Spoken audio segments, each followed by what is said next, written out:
deep, controversial. In the room, we have C.T. Muga, researcher, academic, seasoned political observer, a fountain of wisdom in these politically uncertain times. Ndu Oko, Nigerian by birth, Kenyan by choice, communications expert, Pan-Africanist, a truth seeker and believer in people power, and Eric Latif, agent provocateur, the man in the chair, seasoned journalist, news hound, a man who believes in punching up, not down. This is the Situation Room, the only way to start your day. Yes. How are you doing? A very good morning to you. Welcome to the Situation Room. Ndu Oko, Eric Latif, and C.T. Muga in the house with you. Let me tell you something, Ndu. If C.T. tells you it's going to rain, yes? Put on your sundress. That's okay. If C.T. Muga tells you it's going to rain today, put on your sundress. Okay. It will not rain. In fact, the sun will shine The twice. sun will be like this. For a moment there, I thought that he was going to say he wants you to get rained on in style. Well, I didn't even know, but now I understand what he's trying to say. It will not rain. See? If he tells you you'll be late, relax. You okay? You're So fine. that is what happens when you are a soothsayer. What happened yesterday? But by the time I left you guys yesterday, everything was okay. What's wrong? This man here yesterday There's nothing wrong. was unequivocal. He was not prevaricating. For avoidance of doubt, alisema mafuta itapanda nini? Itapanda. Na mafuta si imepanda. Ama mali huko ilishuka. Kama haijashuka, that means Panda. Wow. Na kama haijapanda, it means imeshuka. So, shida iko wapi? Sawa. Yeah, even the guy who won used to be our member. Sheesh. Hey, okay. How are you doing, City? I'm doing very well. Yes. Welcome to today. Mafuta notwithstanding, I'm doing very, very, very well indeed. Good to see you, my brother. No, good to see you too. So, you know, the thing about predictions, you must be versatile about them. Good save.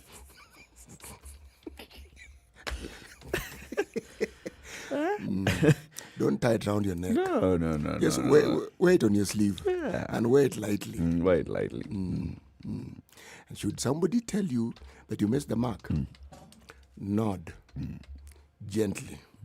Well, ngoja uone next month. Yes. And if they say, are you in agreement? Continue nodding gently. Just don't say anything. And wait for the time when the fuel will Go up. then go back and tell them. I've been saying. What did I tell you? In fact, you disappear when it does. Haven't I been saying this? I've been known to say these things. and they've been known to come true. Anyway, technically, mafuta ilipanda. It's only that the government is deciding, no, we Subsidize. don't want to deal with this issue. Subsidize what? We are still paying. You know, my friend, Last month, it could have gone up. It didn't go up. But we paid 1.4 billion shillings. when I say subsidizing, the news was that those who are in this business were provided for with a buffer. Yeah. So that what supposedly was the loss they would have made if the prices were not hiked would be watered down. I still don't understand that story, but mafuta ilipanda. Hey, welcome to the show. We'll have several conversations today. We will be talking to KRA. So they've been told by the National Treasury, you guys, you did well last year, 1.6. So you go to 1.9. You can do it. You can do it. I believe in you. I believe in you. You can do it. You can do it, son. This is what you do with your child when they perform well. Like, you got 400. You can hit for 50. 450 is the next. Now that's what. So KRA, somebody from KRA will be here with us this morning. And they'll tell us the plans that they have and they're rolling out to see to it that they actually meet the revenue target this year. Already, they're indicating that they're doing well in terms of targets month on month. So, is it going to be sustained? Is it going to be painful to you, the taxpayer? Or is it going to be just a walk in the park? And then Kiambaa is going to the election today. So the Kiambaa by-election is taking place today.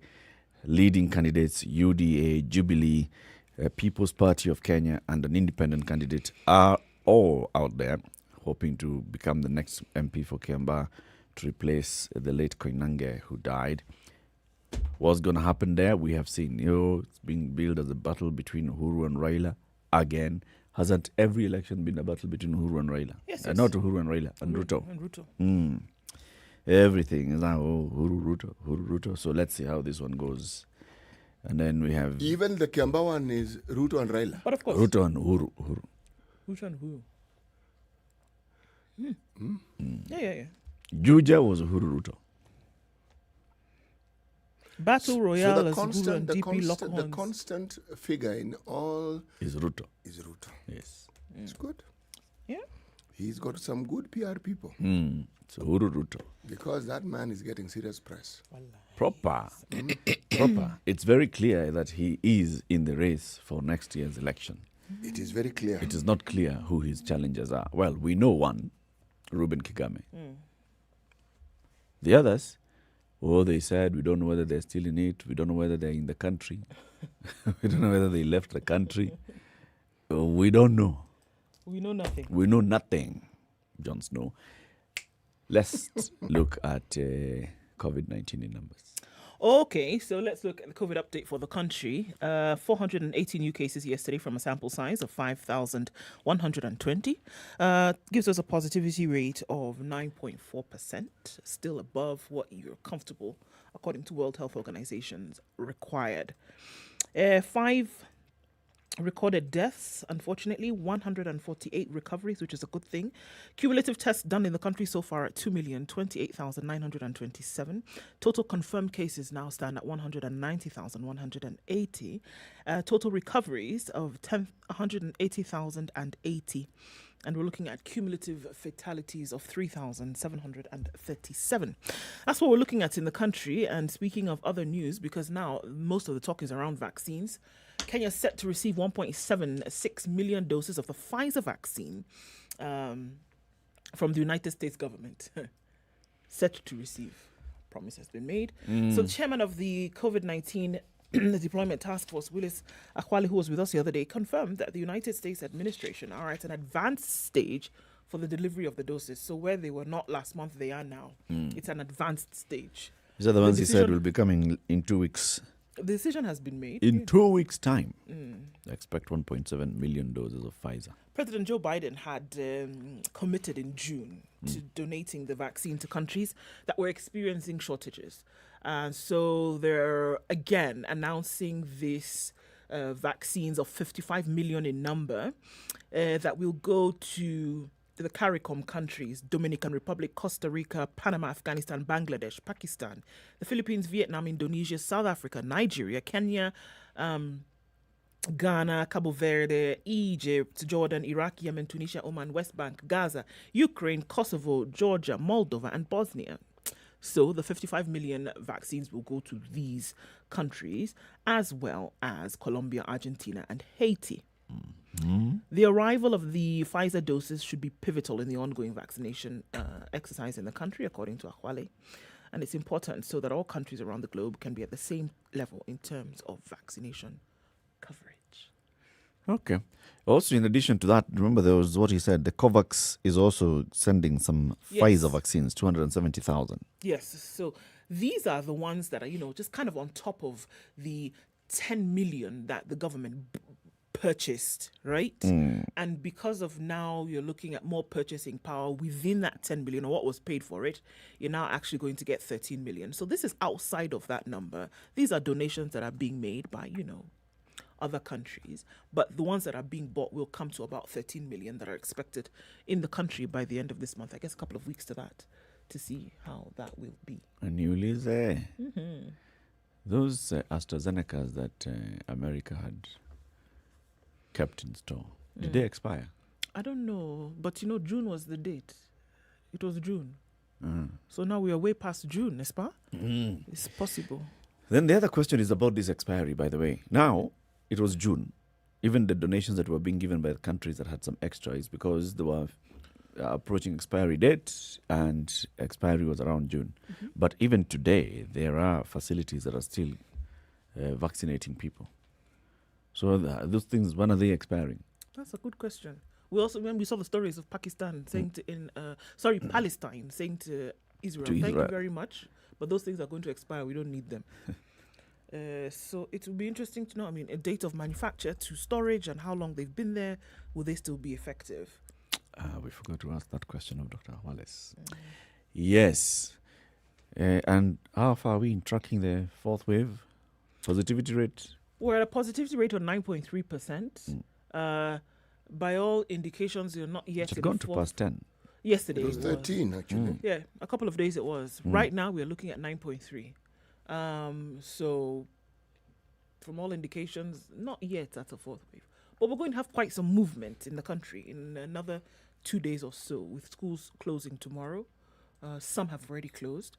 Schools closing tomorrow, there will be quite some travel.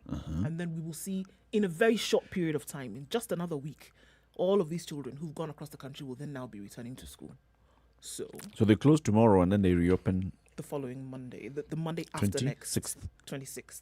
Hey. Okay. Anyway, let's take that break now. We are live streaming the show on SpiceFM KE, YouTube, Facebook, Twitter. Are you online? Let's see. And they'll say hello to you if you say hello to us. Only if you say hello to us. 17 minutes after 6, Kenya's biggest conversation. Good morning. This is the Situation Room, the only way to start your day. Spice up your life. 24/7, around the world, non-stop. This is Spice FM.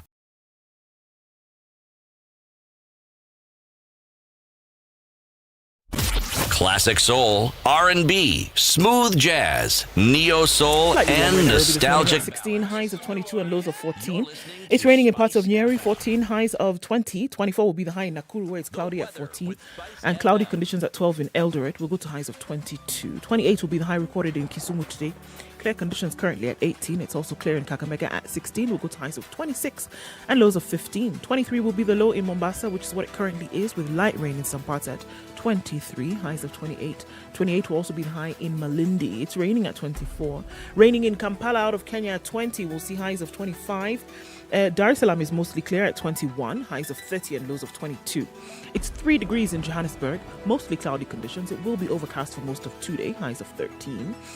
29 will be the high in a rainy Lagos at 26, and clear conditions in Kinshasa at 20. It'll go to highs of 31. 31 will also be the high in Beijing, where it's raining this morning into afternoon for them at 29. Clear conditions at 16 in Paris with highs of 24. Looks like a brilliant summer day. 23 will be the high in a clear London as well at 16, coming down to lows of 12. And finally, for now, New York is still Wednesday night. Clear conditions at the moment. Air quality alert in terms of the heavy or low fog that we'll be seeing later, highs of 32 and lows of 22.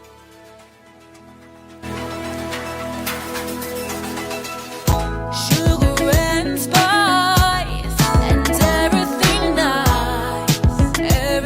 nice, SpiceFM. Mature, intelligent talk every morning. Spice up yourself.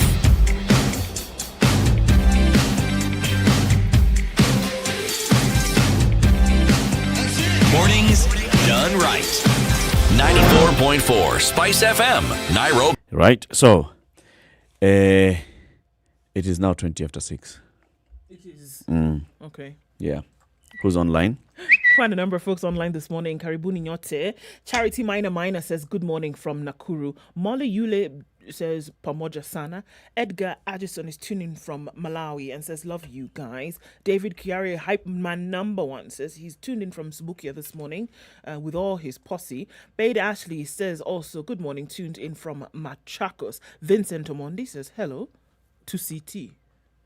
Just you. Thank you. Hello, thank you. Thank you for the greetings. Oh. Hiya. So we're speaking Kenyanese. Oh, okay, so that's where we are. Rogers Lai Sabalheri Nyote. Good morning from County 001. Ainley Steve. Good morning. From Bamburi, Mombasa. Lovely day to you. Collins Kimtai Kipsat says good morning, as does Lynette Wafula. Cyprian Mora as well. Otieno Dero Jr. says good morning. And Munya Waembe says good morning. Kilamtu. Fimbo Kamlifu. Moya Kirinyaga is where we're all spiced up from this morning. Bishogoro Omokaya says tuned in from Getari, Kama Kawaida. And Shamongwa is also tuned in from Rongai in Nakuru is locked. Kisumu, Europe is locked as well. That's where Dennis Ombija is tuned in from. And Waterman Jeffrey is awake Wednesday night in Minneapolis. Twitter MCA says, Salamu Nyengi. My wife is stranded in Seattle after denied boarding a Qatar flight to Nairobi via Doha Tuesday night to visit family.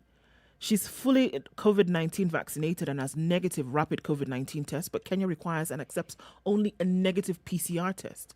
We need a policy change, he says. Well, I saw this tweet as well yesterday. I think she was saying the same thing to Yes, the yes. MCA yesterday. Wife stranded in Seattle. She has both doses of vaccine, but she has done a rapid test. And Kenya requires PCR. I don't think Kenya is the only country that requires a PCR. No. There's a reason why.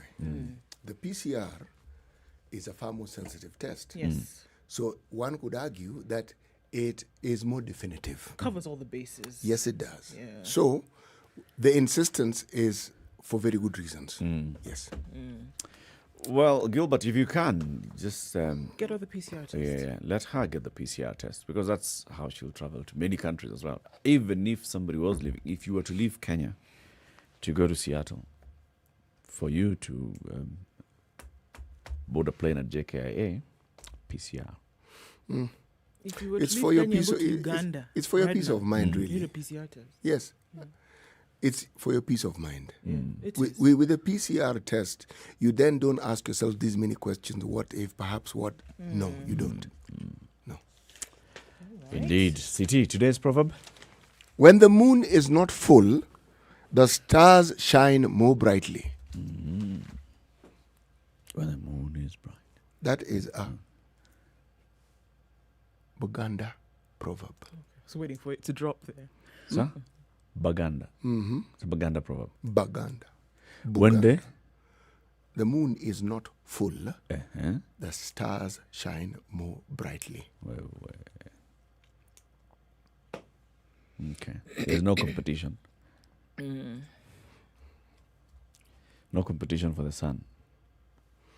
The sun doesn't even come into this discussion. That's what they're reflecting. Precisely. Okay. That's a good one. Asanteni sana watu ya Uganda. Let's look at the headlines. Yeah? I'm sad. Yeah. I'm very sad to see these stories splashed along across headlines today of the shock of missing children found murdered as cases of abductions rise. And this 20-year-old gentleman whose shock confession then came about the realization of 13 children who had been kidnapped and then murdered when their parents or their families failed to send the money that was required. In some cases, we're looking at ransoms as low as 30,000 shillings for the life of a child, 50,000 shillings here and there. But this gentleman who was arrested yesterday by DCI, basically the arrest and chilling revelation of Mastin Milimu Wanjala unmasks the mystery underworld of child kidnappings, trafficking and slaughter, crimes that have plunged families into panic in Nairobi and other major urban centers in the country. With the closure of schools, parents are being advised to be vigilant and watch out for murderers. Where your child could be at any moment is clearly becoming an instance that would then turn into kidnapping and unfortunately murder. This gentleman was arrested yesterday when we heard this story of 3 children who had been kidnapped in Buruburu and then 2 of their bodies found in the Westlands area. When he was arrested, he then went on to show DCI operatives other places where he had taken other children that he had kidnapped and buried them. And then you also saw stories of Moy's Bridge, where other children had been killed. And oftentimes they're buried near crop farms, maize farms, and the rising number of kidnapping and now turning into murder is very worrying. We're looking at the statistics now that have been reported in the Standard. 30 alerts per day. Every 24 hours, there are 30 alerts of missing children. 2 calls a day reporting a missing child. 2 children are found daily. 1 listed child still missing by the end of the day during the holidays, according to these numbers. 242 children have been reported missing, 117 male and 125 female. 10 of these were found dead. 7 male and 3 female. 131 were reunited with their families, 65 male and 66 female. 21 were special needs, 16 male and 5 female. And this is the period between January and December 2020. And we're looking at children all under the age of 15. That this is happening and more and more. This gentleman spilled the beans, basically, after being arrested yesterday about what he did. And those that others are doing is And he was alarming. just taking the cops to where he had Place to place. placed the bodies. You know, the arrests, these 2 arrests, this one in Nairobi and in Moy's Bridge, are basically now shifting the story. You know, there's been a lot of speculation, is there a thriving underworld organ trade for children parts? But as you can see, not many of these bodies, or almost none of the bodies recovered have any body parts missing. No. They're found intact. Yes. The case of the gentleman who was arrested in Kitengela, who confessed to having kidnapped the boys in Isli and then dumping their bodies in Kabete, is where there's been a report of ransom. People calling the parents and demanding ransom. And him saying, well, he just killed the boys. The 'Cause he didn't cases get the of the money. girls Yeah. in Moy's Bridge, there is no report of ransom, demand for ransom or anything. It's that they are kidnapped, they're sexually molested, they're found dead. And the man who's arrested there is showing them. So it's like there are 2 different killers with 2 different motivations. Motives. Yeah. And modus operandi. And you just ask yourself, so what exactly is happening? Because you cannot say we have a rise in kidnapping for ransom or a rise in kidnapping. No, I think we have a rise in kidnapping. Yes, but for what? Exactly. Now, in this case with Moy's Bridge, it's clear, just from what they had said, this individual also had been previously incarcerated and then had served his jail time and then was released. It would appear that he was deviant in that he was kidnapping these young girls for his sexual pleasure. Okay, because he was not demanding any money, and he said so clearly himself. And then when he's done, clearly the fear of then being found out then made him take the lives of these girls. So we're looking at deviant behavior on one side, we're looking at ransom on the other, and I think it's a mix up of different reasons why these kidnappings are happening. But the kidnappings are happening and they're on a rise. Do you know what is strange? Is that if you read the whole story in The Nation, there's something simplistic and almost bizarre. That part of the reason why they were easy to trace because they were using the same phone number, the same phone. So these aren't a group of some sophisticated vandals and criminals who have thought this thing through. No. They are arrested and they immediately cooperate. They confess to everything. It's quite bizarre. It's a good thing that they have been arrested. It's a good thing that police were actually able to quickly trace, get the man, and the man then also, by stroke of luck, just comes in and confesses and says, okay, I did it. not just those 2. Yeah. There are others, and this is where they are. The worrying bit for me, I mean, not really worrying, but the part that I'd really like to see is as the DCI celebrate and say, you know what, we've got the guy and they confessed, let them gather enough evidence.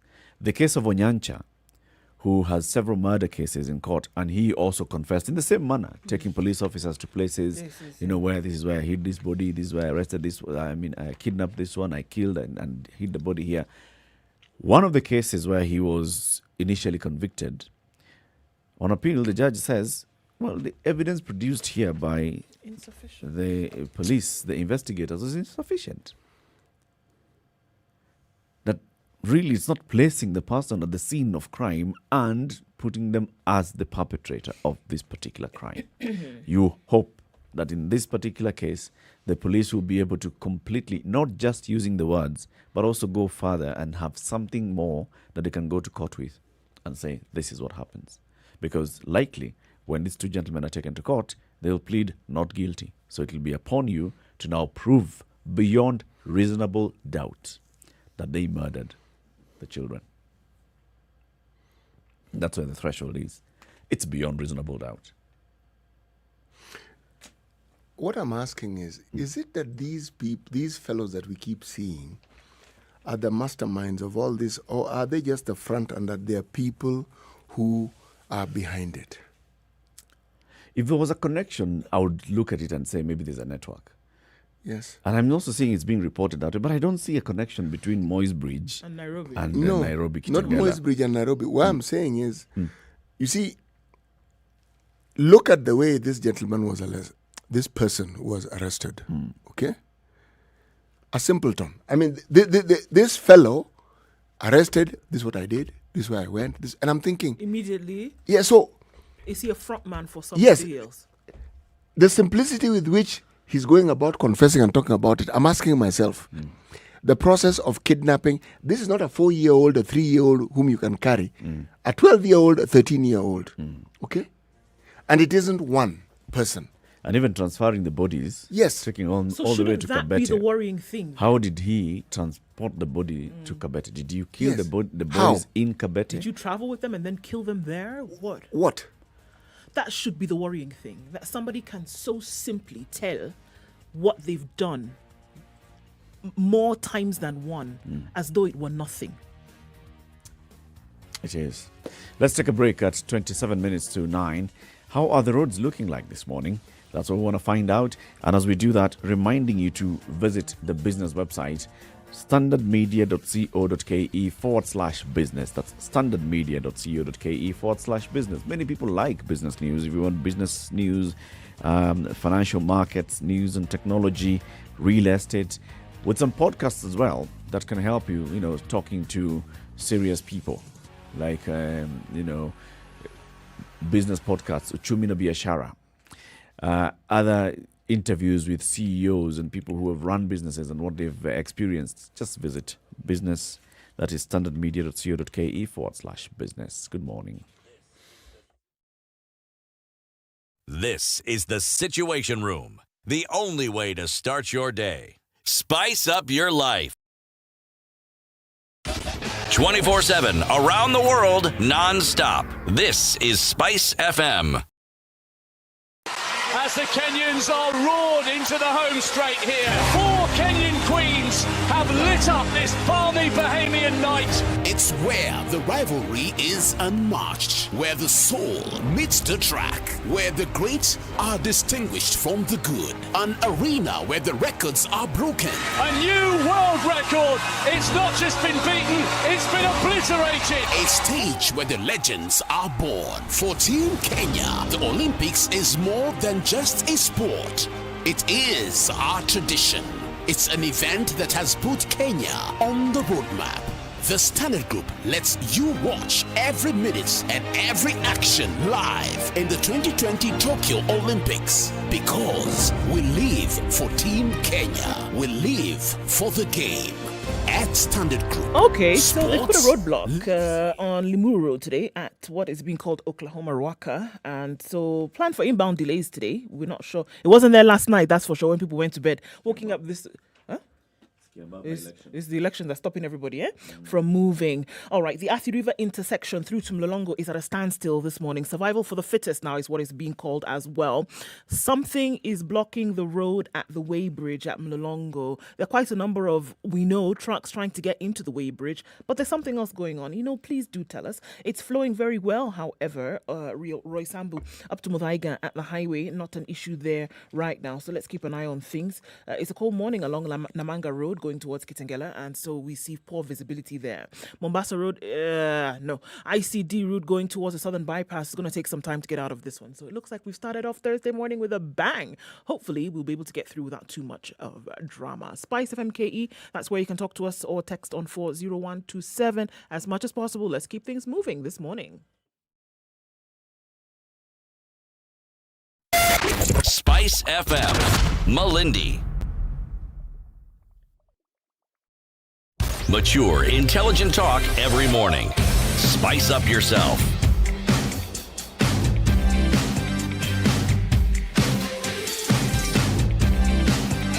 Mornings done right. All right, now 94 we talk about the bizarre things and murders and all. Let's dispense with them, shall we? First, LSK is telling Miss Kangogo, the fugitive police officer, just surrender. We shall defend you. Surrender to whom? On the run for the suspected killing of Constable Ngweno in Nakuru and businessman Peter Ndwega in Juja, a special team is out for him. LSK Chief Executive Mercy Wambua said the suspect, just like any other accused person, should be accorded her rights. At this point, the concern is that if she continues being on the run, she poses a risk to other citizens since it's understood that she is armed. Ms. Wambua is urging the officer to surrender her firearm or any other weapon that she may be in possession of to authorities and pledged to defend her rights. She said the suspect had not contacted her as alluded by a section of the press, adding that LSK had a duty to appoint a veteran lawyer, John Haminua, to represent Kangogo in court in case she walked out of her hideout. When Haminua was enlisted on Tuesday, speculation was rife that the fugitive officer may have contacted lawyers. So LSK basically saying, you surrender yourself to the authorities. When you go to court, we shall represent you. No one is saying this is a safe place for you to surrender yourself, and then we shall go with you to the police. Which I think is extremely important. This is what I think she needs right now. She needs to know that this is a safe place. Come here. And then, together, we shall go as you surrender to the authorities, and from that point on, will be taken care of. However, it's not... and I still ask, where is the Kenya National Commission on Human Rights? Or even the NGO and Kenya Human Rights Commission? And the others? Our friend Irungo Houghton, where is the Human Rights? Amnesty International. Okay, so the other story is about the ongoing case into the murder of Sharon. And among the three accused persons is the governor of Migori, Okoth Obado. Yesterday, a witness told the court that DNA analysis proved that there was a 99% and more chances that Zachary Okoth Obado is the biological father to Sharon's unborn baby. So they conducted DNA and they said, high likelihood is that he was the biological father. That is what John Kimani Mongaya, forensic analyst, testified, that he reached his conclusion on the paternity after examining samples taken from the fetus. He was testifying during the day of the prosecution's submission in the murder case against Obado, his personal assistant Michael Oyamo, and county government clerk Caspar Obiero. So John Kimani says this is that most likely is that Obado was the father. However, he went on to say that from the samples that are collected, remember there were some used condoms that were found at the scene. He says analysis of the used condom does not actually show that any of these people who are in court here being accused had engaged in sexual intercourse with the woman. Not from the condoms. And so he's saying... it could have been strewn there by somebody else. Yep. Yeah.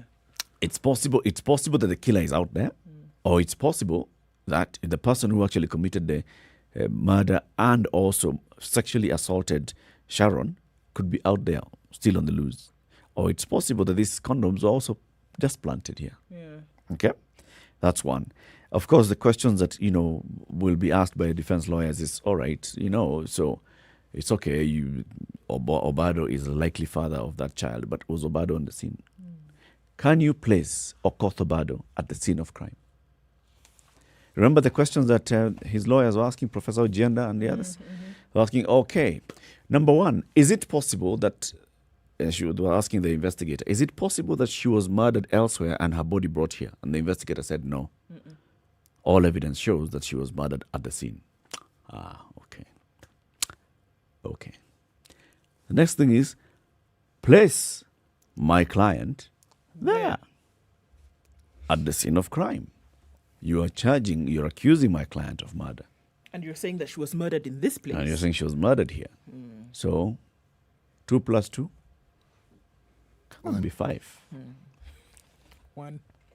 And the sad bit is that, these are some of the questions that will be asked.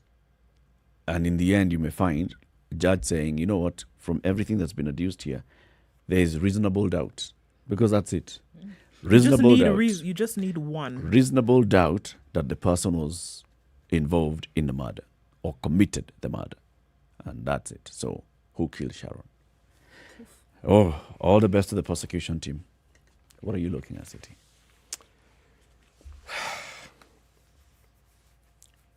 I'm looking at something that appeared in yesterday's paper and the day before. Remember the news that came out of the University of Nairobi with regards to increasing tuition fees? And if you remember, there was a loud wail of protest.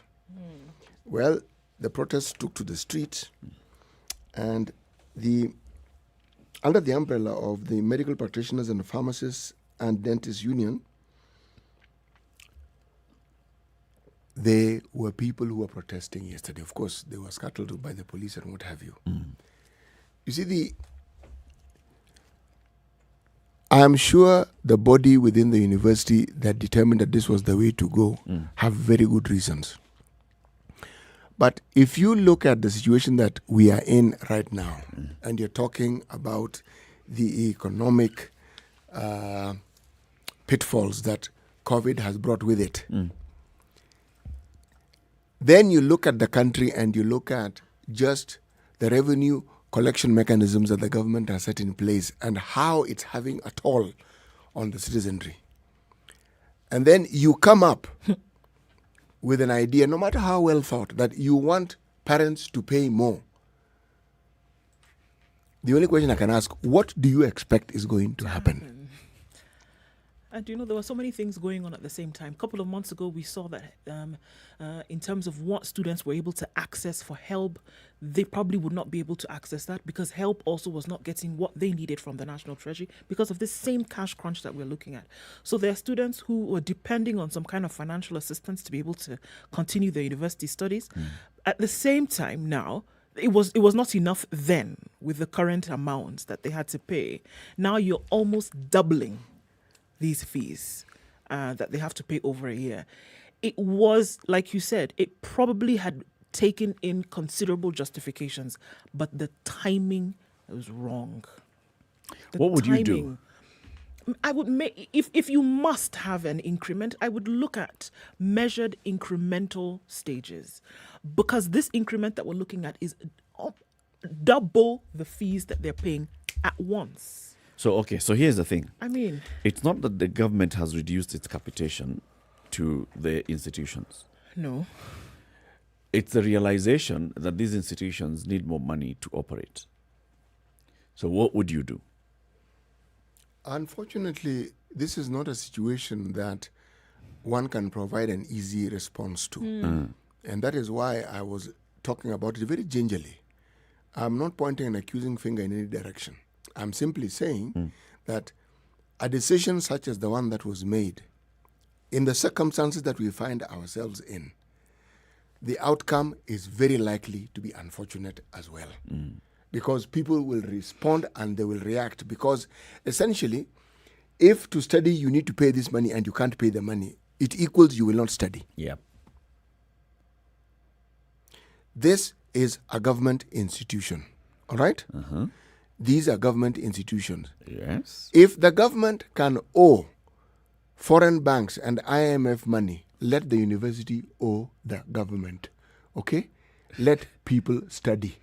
Let there be a debt. If you ask me what I think, Okay. Yeah. let there be a debt. So, but to who? For the university to own the government, it means that the government has given the university money. Let the government Okay. find the money to give the university. Let them sort out It's themselves. the only way out, because Let the people. these are citizens of this country. They haven't gotten the point where they pay taxes, but we are hoping that they will form that great group of individuals who will expand our tax bracket when it comes to people who are able to pay. You know, I'm laughing because of the thing that I've said here many times before. We look at government as that thing. Government, you look for money, give. Where is government getting money from? One of the reasons You know something? that the government get money and give universities. The reason why Let the I'm- government get money and give oil marketers. The Let reason the I'm- government get money and give see, schools. Eric, you've said it. See, they found money to give oil marketers. They can give schools and universities. Let them find money to give the university. This is an interesting one, though. Let them shift whatever they need to do. The solution lies with them. This one, you can't go around pointing a finger at the university. This one you can't. They're say it's- hamstrung. it's- What can they do? Tough one. As we talk about fees paying for parents amid school crash program. Now, that thing you just told us. Yes. You're closing school today, you're opening school next week. There are people who are That looking means- for balance of this term. Yes. And in a week, they need to look for money for third term. Parents reeling from harsh economic times will feel the pain of paying school fees for the third time in 7 months when the 2021 academic year begins after learners spend only 9 days at home for the end of year holiday. Home, 9 days, back to school means something. First of all, home, it means money Yes. because it means that you have to send money to your child to come home. Plus, now that they're at home, you have to spend some extra money to feed them. Then when they feed were them normally for not 9 there. days. Yes. Then give them money to go back to school. And buy with the school things that they fees. need starting a new year. And it's actually a new year. Yes. So we are talking about everything afresh. Yes. Yeah. You know, Eric, one of the things that sometimes is unfortunate, and COVID has made it even more unfortunate. When you work in the sphere of donor-funded projects, one of the things that most people don't anticipate, because the mindset is you have a job and it's like it's permanent. It's not permanent. You even know the lifespan of the project, 3 years, 4 years, you know. Now, one of the things that also happens with funding, it can end abruptly. When I say abruptly, today is the 15th, is it not? Yes. And you are told at the end of this month, and I mean it, this project is coming to an end. So the best they can do is pay you the salary for that month and maybe the next. That's it. Now, here you are, you understood that this project has 2 more years to go. planned You on- probably even contracted and you have a loan because you know and you've been paying. This thing abruptly comes to an end. And it's as abrupt as I'm saying. What do you do? Now, COVID has had that sort of effect, but it's a widespread effect. And it's more severe because COVID is not coming to an end. Not soon. It's not as though jobs are slowly coming back. That situation is not righting itself. We are struggling and trying to figure out what to do. Now, the university is doing the same, struggling. But let me now talk as somebody who has done community work for the longest time. Sometimes we underestimate the power of the Constitution. And this is why I'm saying this. When the crafters of the Constitution put in this particular detail of public participation, the depth of it has not fully sunk. Some of these things can be avoided if you have a conversation before you implement it. That's the thing. And you can have a conversation before you implement it. And say, look, folks, this is what we want to do. This is how we want to do it. And this is what is happening. Not make the decision, announce it, and then start responding to it. At that point in time, that horse has bolted. It has gone. And then having a response when the reaction that you get for people after having made a decision without involving them then is what would be seen as a negative reaction. That is when you respond. Whereas you could have had the conversation before, and you would have been able to, number one, measure what people's reaction would be, or not assume that these are blockheads who wouldn't understand what you were saying. Secondly, blockheads who cannot suggest to you what else another you might do. option might be, And that's what it does. The problem is that there are some blockheads which are complete blocks. Intentionally so. So, you will never begin this journey because these people will put a stumbling block at every corner. You start saying, no. So, wisdom dictates. Start, cross the bridge when you get there. You see, Eric, the point that you make is a valid one, but is it not a clear indication of the symptomatic problem that we are seeing in South Africa? Okay? You get independence, leaders forget the people for whom this independence was intended. They work at getting themselves rich, and now we have this situation. The bad relationships that universities, their councils, the management tend to have is something that is historical, but it doesn't mean it can't be put to an end. This gentleman, who is now our Minister for Education, he was there for 10 years. There was not a squeak during it. These students riot, student this, student the other. One didn't hear of it. How did he do it? He managed them. You will find he was constantly talking to them. He was constantly talking to the students' union. He was constantly talking to the staff. He was constantly having conversations with them. Something happens. Come. Let's talk. Please. Let's have a discussion. And in the discussion, you can say, look, that's what you want, but this is what we can do. How about we do it this way? Yes. And then let's see what happens as we do A, B, C, D. And then we shall adjust. Because the very people who you're dealing with, the union, the staff union, they also work in that institution, so they know exactly what you're saying. No, yes. They do. Time for us to take another break at 9 minutes to 7. If you have a telecom line and you'd like to access the Standard e-paper, please do so by dialing star 550 star 1 hash. Star 550 star 1 hash. And this is for 20 bob daily. If you like the Nairobian, it's star 550 star 2 hash for 20 bob daily. And the magazine pullout star 550 star 3 hash for 5 bob daily. These amounts are deducted from your airtime and renewable on a daily basis. Time for that break and say hello to Rutherford Muganga, who listens to us every morning and says, well, I listen every morning when I'm not commenting. And also to Paul Russo. Paul, good morning. Good to see you.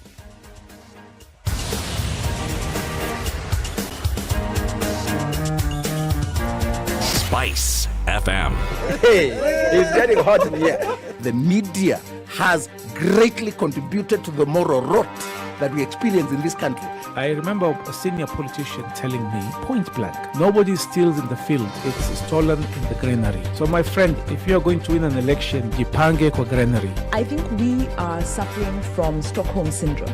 Our violator and abuser is also our redeemer in our mind. The whole political class, the whole political institution is rotten. It is based on ideals that cannot progress our country forward.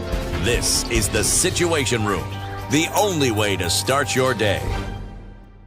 102.5 Spice FM, Kisumu. Mature, intelligent talk every morning. Spice up yourself.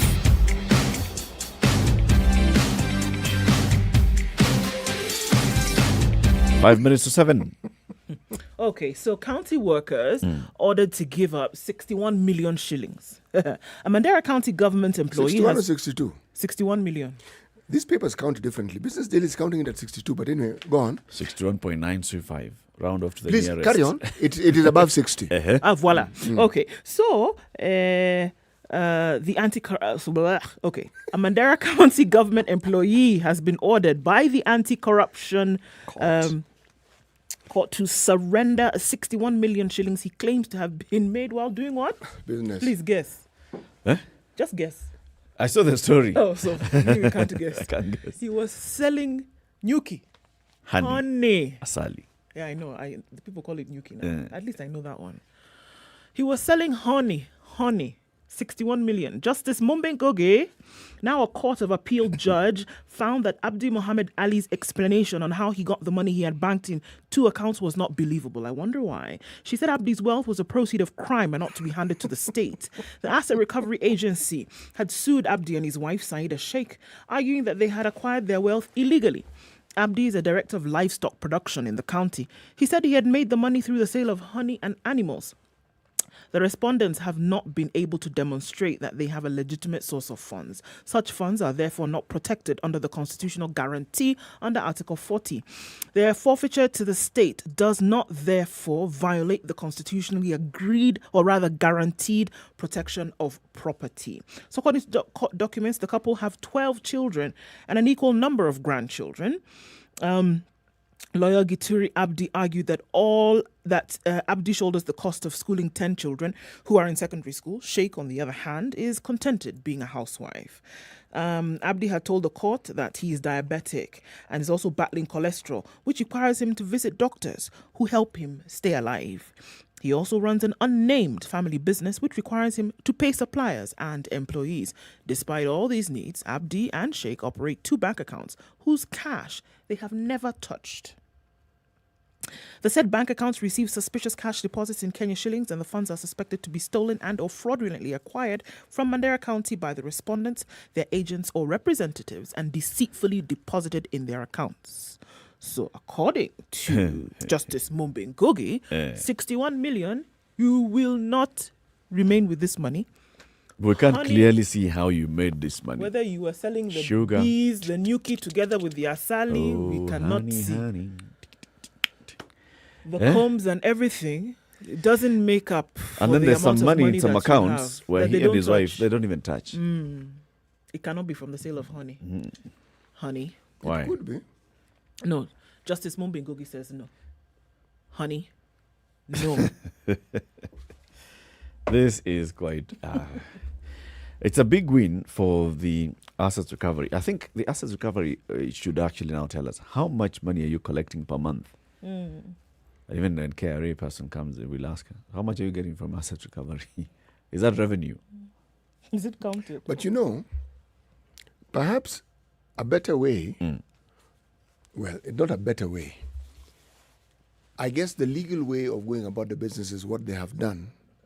But if you were to look at someone's account or the account that people hold, specifically people who work in the counties, okay? And it is clear there are amounts that cannot correspond with what you know they are being paid or with any known business that they can claim to do. If these government institutions had the means and the muscle to do this, more specifically the will, I think the collection that you're talking about would actually increase. Would soar. Yes. How about we just have the institutions that are able to stop it? Before you start tracing and saying, okay, so we are supposed to collect 70 million shillings, that's what we found, but we think he could have stolen 175. Just that the other, we can't find where he put. Just stop it from happening. What has appeared to be clear to me is that these people who are involved in this growth industry called stealing aren't that bright. No. Because they leave a trail that is not very difficult to follow. And it's very clear. It's not difficult to follow at all. They build a house, they buy a big car, they do. It's not difficult to follow. It's like saying, here I am, I've stolen the money and I'm going to dress bright and shiny. See me. But what's the point of getting the money anyway if you're not going to use it? Life is short.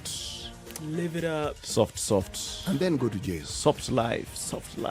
Keep it right here for more conversations coming up in the next hour. So Kiambaa is going to the election. I think ballot stations, polling sessions have opened already. We'll be speaking to one of our correspondents who is in that constituency following up that election throughout this morning.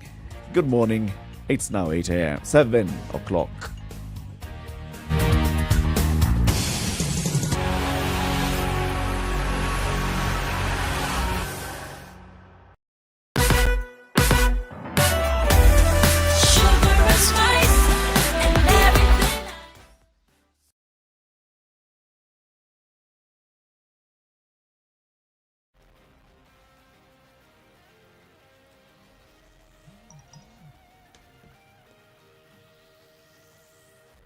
Good morning, this is the Newswire. I'm Leah Ubaga.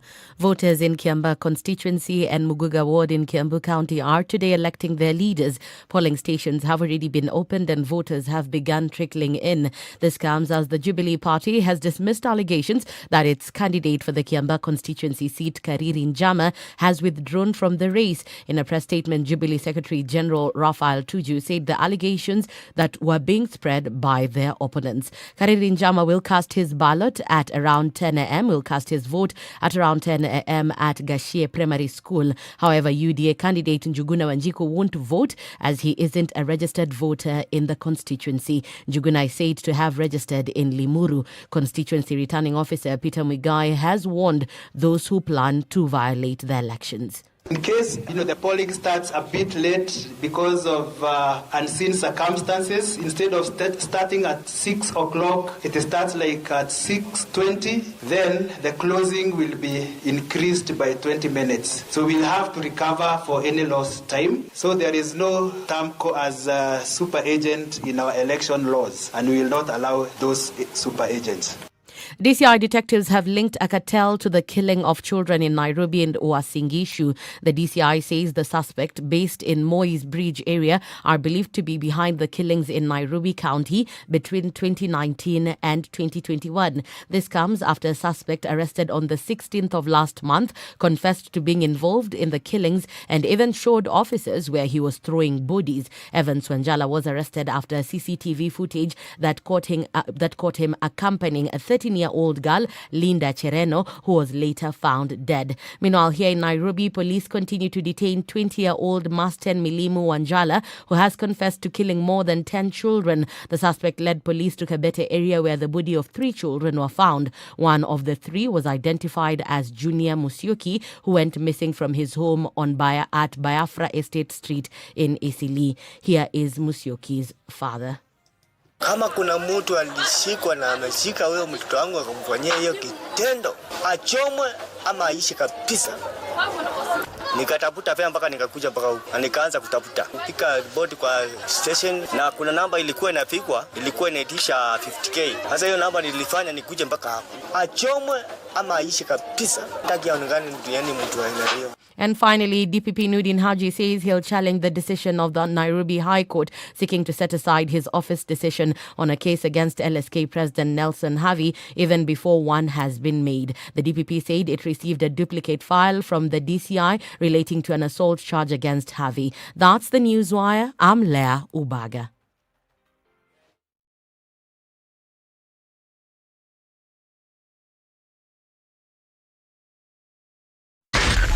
SpiceFM, Nakuru. All right, so we're looking at quite the traffic pockets in most parts of Nairobi this morning. Looking at industrial area coming along Landis Road. Let's look at Jogger Road first. Coming into Landis at the roundabout and then into the city, there is quite some traffic and a build-up of that. We're also looking at quite some getting into the CBD around Kenyatta Avenue. We'll see some traffic. It will stay that way for some time. Mombasa Road still continues to be an issue this morning, especially coming from Mlolongo at the Way Bridge there. So let's just keep looking out for that. Coming off of Thika Road as well, looking at Kiambu Road, joining with Thika Road, the Thika Superhighway also quite some. At the roundabout of Lusaka Road and coming off of Langata Road also quite some traffic. Let's keep an eye on this one. And some parts where we still continue to see red within the city. SpiceFM KE on Twitter. Text us on 40127. Let's see how we can keep things moving this morning.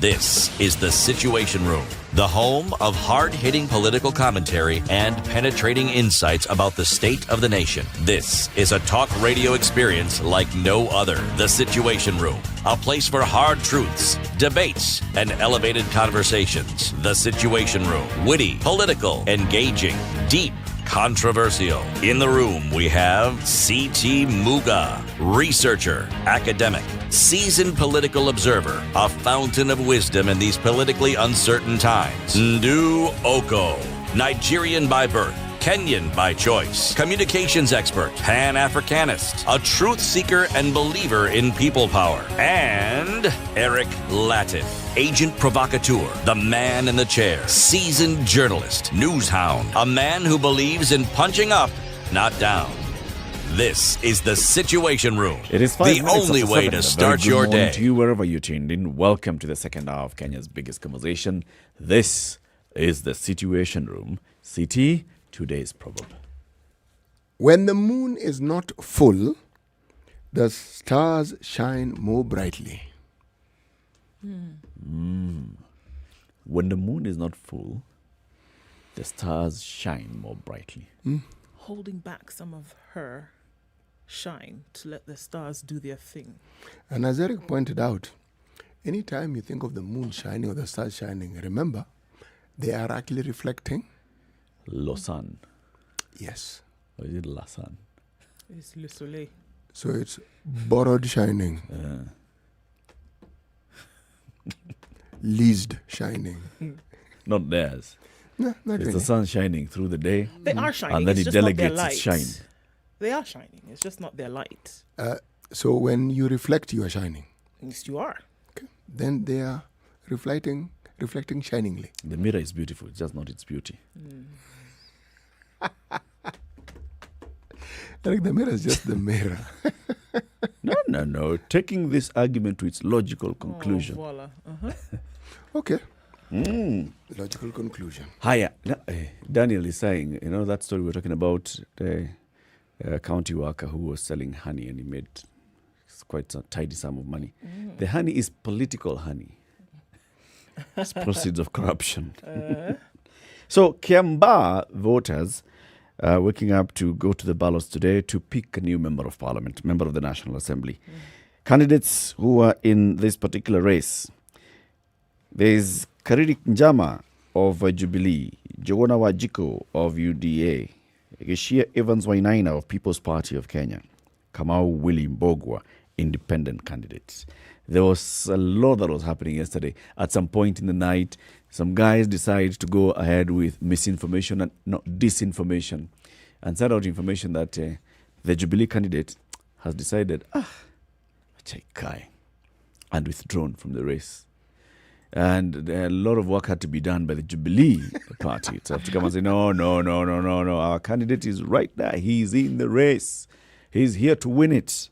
Let's go to Kiambaa and have a conversation with KTN correspondent Chris Thairo, who's there. Good morning, Chris. A very good morning to you, Latif. Welcome to the Situation Room. Thank you. Mombasa Road is cold, but I can imagine the areas of Kiambaa and how you're feeling this morning. Yes, it's really cold, but that has not stopped the over 90,000 registered voters from casting their ballot. Remember, they're exercising their democratic right as per the Constitution, and all the polling stations in Kiambaa constituency opened at 6 a.m. exactly. We've not had of any incidences so far. But as you correctly put it, there have been so much propaganda last night. And remember, these all politics. But as you correctly put it, this is just propaganda. And the Jubilee candidate has not withdrawn. He's really on the race. He'll be casting his ballot at Gashie Primary School at around 10 a.m. And there's also reports that the UDA candidate, John Njuguna Wanjiku, is not a registered voter in Kiambaa and is a registered voter in Limuru. We are yet to ascertain these allegations because if at all he is a registered voter in Kiambaa, he should cast his ballot. But if these allegations are true, that he's not a registered voter, then it turns out that he will not be able to even vote for himself. But let's wait and see. At around 10 a.m., we understand that he should be casting his ballot at Karuri Primary School. That is if he is a registered voter in Kiambaa constituency, Latif. Chris, it would seem as if it would be an obvious answer, but then what would be the reason for any kind of, propaganda, as you called it before, to say that one candidate had withdrawn and then actually not being the case, to put some fear in the hearts of others or give them some false hope? Why? This is all politics, and in politics, propaganda is a tool that is used by, of course, the other opponents, just to confuse some of the supporters. Remember, if at all you are told that that your candidate whom you wanted to vote for has decided to throw in the towel at the 11th hour, then you as a supporter, then you will not be intending to go and cast your ballot. But this, as we know in Kenyan politics, propaganda has really been used as a tool just to fight and try and defeat your opponent on the other end. And right now we know even how social media, Kenyans are using social media even to spread these propaganda. And from where I see it, this is just a tool that politicians use to frustrate and maybe defeat their opponents. Okay. It's being called a race between President Uhuru Kenyatta, and Deputy President William Ruto. Is that the case, or are we looking for somebody to fill the vacant position of Member of Parliament, or are we looking at the wider politics here of these two gentlemen and it being pitted against both? Okay, there are two things here. First is the main thing of filling that position that was left vacant by the late Paul Koinange. Remember, he served this constituency as a member of parliament for 2 consecutive terms. That is the first, of course, duty by the 90,000 registered voters. But we can't forget the national politics. Remember, this is the backyard of President Uhuru Kenyatta. Remember, less than 2 months ago, we saw what transpired in Juja constituency, just a few meters to Gatundu South, which was a constituency represented by President Uhuru Kenyatta. And on the other hand, we are seeing Deputy President with his UDA party. It's a party that has not even lasted for more than 6 months, but we've seen that already it has 2 members of the county assembly, that is in Nyandarua and in Nakuru county. And this time around, if at all they manage to pick or they manage to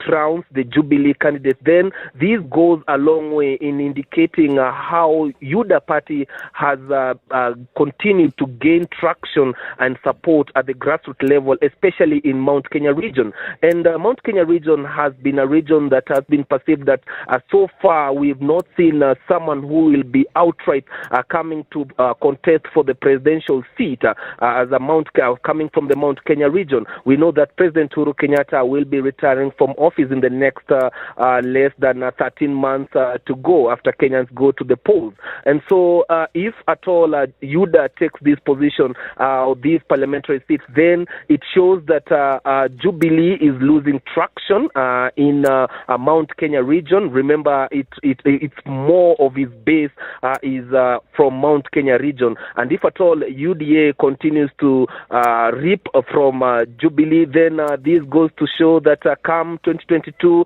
maybe UDA might get more political positions in Mount Kenya compared to Jubilee Party. So we can't avoid the national politics all along. Let me ask you this question. Do you think it is something that actually points to the national politics, or does it point to leaders within the Mount Kenya region trying to position themselves as people who have more clout beyond the boundaries of their own constituencies or their counties?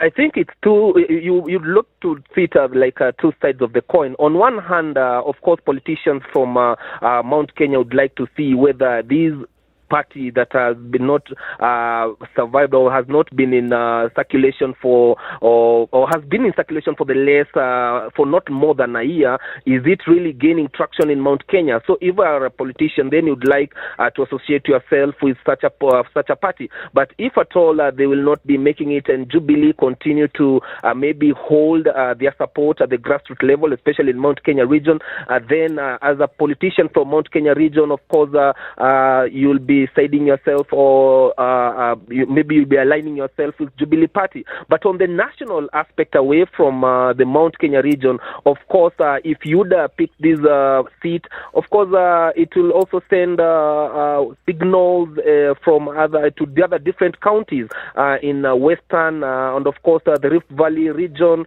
and not forgetting even the Coast region. And so it is a battle royale for UDA and Jubilee, and let's see who really takes these seats. I'm actually still puzzled because from what you're saying, I get the impression that an election in Kiambaa will more or less point us to the election or who might get elected as president. And I'm thinking, when it comes to our electing our presidents or leaders who compete for the presidential seat, the voting takes on a completely different tone and timbre. That one win in Kiambaa will not even feature, in my opinion. Yeah, that you might be true, but of course, if, for instance, the UDA party picks this seat in Kiambaa, Yes. it goes a long way to see or to show that UDA is really gaining traction and support. Remember that there's still confusion in Mount Kenya region as to which side they will be voting. And from where I see it, this might be the first time that Mount Kenya region might be divided when it comes to who will be or who they'll be supporting for the presidential seat come 2022. And from where I see it, if at all UDA continues with this direction that they are taking, facing the president directly on his face, telling him that we are ready to come and even tackle you on your base, and we can even have members. Then even in parliament, we know getting numbers in parliament means a lot when it talks about the national politics and who might be the president come 2022. There's also a local side, a local angle to this politics. It's been reported that, for example, Kiambu Governor James Nyoro, who was very active in the Juja by-election campaigns, has also been very active in this particular campaign. And how this vote goes also goes to show his own grip of power in the region. Yes, it's interesting that this time around, compared to Juja, remember that in Juja we didn't see majority of members from Jubilee, that is those who have been left. Remember that there's a good number, a good chunk of members who left Jubilee and joined the UDA. But this time around, compared to Juja, we've seen there's a good number of members who are left in Jubilee coming to campaign for Karirinjama, and just the other day we saw Karirinjama was at State House in Nairobi, where he met President Uhuru Kenyatta together with a good number of those who are aspiring to succeed or to pick this position, but they left halfway and they decided to support Karirinjama at the long run. And so it is a race that it will be interesting to watch on how it turns out. But on the other hand, I can say security has been beefed up. Remember, we had some issues, some security issues in Juja, where even the tallying was suspended for 6 to 7 hours. But this time around, the security details have organized themselves, and in every polling stations, you can't. There are not less than 30 to 40 police officers just manning inside and outside the polling centers. Did they open on time? Yes. All the polling stations are opened on time, exactly 6 a.m. And those who maybe were late, maybe it was slightly 6:10, but so far so good. The process is still ongoing, but the turnout is not very well. But as a country, we know during the by-elections, majority of the turnout becomes not more than 60% of the voter turnout compared to the registered voters. But we expect maybe as the time goes by, we'll get more people turning out to cast their ballot. Thank you, Chris. And where is the tallying center going to be? The tallying center will be at Karuri Primary School, where I am currently. And actually, it's one of the biggest polling stations with close to 20,000 registered voters. Asante sana. Chris Dairo speaking to us from Kiambaa, where he's following the by-election taking place today in Kiambaa. Members of, voters in Kiambaa are going to elect a new member of parliament to replace Paul Kinange, who died. Chris, asante. We'll be linking up with you later in case there are some tangible developments. Thank you, and I appreciate it. Thanks, Chris. Asante. Just looking at what is happening then. No, it always begins this way. Peaceful. IEBC delivers voting material on time. Polling stations open on time. is no any report of, there was supposed to have been a polling clerk here who did not know where they were supposed to go. They went to the wrong polling. No. IEBC does its job perfectly. People come, they vote peacefully. Then, and never in the history of this country have we seen by-elections gaining so much national attention. No, it hasn't. Hasn't happened like this. Remember the drama that took place in Kwale. Okay? Suleiman Dori passes away, there's a by-election. And lo and behold.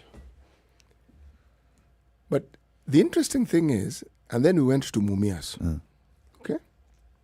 With every by-election, it looks like all this hoo-ha is gaining momentum. Okay? And we, the media, we're helping this momentum pick. Because we keep reporting it as a battle royale. And yet, if I look at just the details of these by-elections, all right, let me start with the coast. By-election, Msambweni. The Msambweni one. Msambweni, by-election, Faisal Bada wins. Open support by the DP. Yes. And it's touted as a victory, a real huge victory. Now, if we're to go by the narrative that indeed it shows UDA is gaining momentum, that's what we would say. Yeah. You hear only a whisper that perhaps this is an issue between the governor of Kwale and the governor of Mombasa, each trying to show who is the kingpin, if I may use the term, at the coast. Not long after, we have an issue of the BBI. And it's a complete whitewash. Kwale County votes the BBI in. I would have assumed that one would have seen a tussle. Even if the BBI sailed through, I would have seen, well, because the UDA seems to have made ground, there's some sort of a tussle. There wasn't. What am I saying? I am saying, in my opinion, that by-elections, irrespective of the political position, have nothing to do with the outcome of a presidential election. But there are small battles. There are small battles that may or may not contribute to the victory of the war, but they mean something. There's a significance. For example, that's why in Kabuchai and in Matungu, we saw the leadership of the national parties there, ANC, Ford Kenya, being very active. Heavily invested. Yeah. I think in there's Nakuru as well. There's a certain traction that is gained and that we see from these. And I think knowing that is why they are so heavily invested in them, that they almost feel as though the decisions that are being made in a by-election contribute to what the bigger picture would be in a year or so. That they say, hold on, if this is the way people are thinking in this, in this mini poll, then it could be indicative of the way in which they would think. Because if you throw your support behind CT Muga and it belongs to Eric's party, what you're essentially saying is that you support Eric, who is in the running for the larger seats come next year.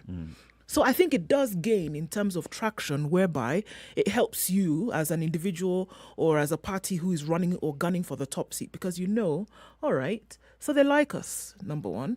They maybe are in the same boat as us, or they're in our corner. Yeah. So if we see that this is the case, come the next election where I have an opportunity to increase my roadmap, increase my footprint, then I'm going to be even more heavily invested. Because if this is the way they told me what their decision was in the last area, then perhaps we need to see if we can gain more traction in the next one. Whereas it may not decide what the outcome will be, it gives inroads. It gives inroads into what people are thinking at that point. At that time. Because the thing is, it's at that point. At that time, people are thinking this way. People are thinking, their thinking is aligned towards the national leadership, or even if it's a county level leadership. You're thinking that way. It may change in coming days, but at that point, it shows that this particular political party or this particular political movement has some resonance on the ground. This could change. Why you find me taking the position I'm taking is because I am thinking of not just the vagaries of politics, but the unpredictable nature that sometimes political situations bring into being. Because a year in politics is a really long time. A day is a long time. Look at today. And what may happen between now and then, and the changes that may take place, and the alignments that we will see. So it's with that in mind that I say, yes, for the locals, as you correctly put it, I agree. It makes sense. Because if I want to become governor again, or I want to be an MP again, it helps the people in my locality for me to be seen that I've supported the faction that actually wins. It shows we have clout. It makes sense. All I was saying was that when it comes to the presidential election, and I'm saying it categorically, this has zero, let me just repeat it, zero effect on what happens when we come to voting in a president. Zero.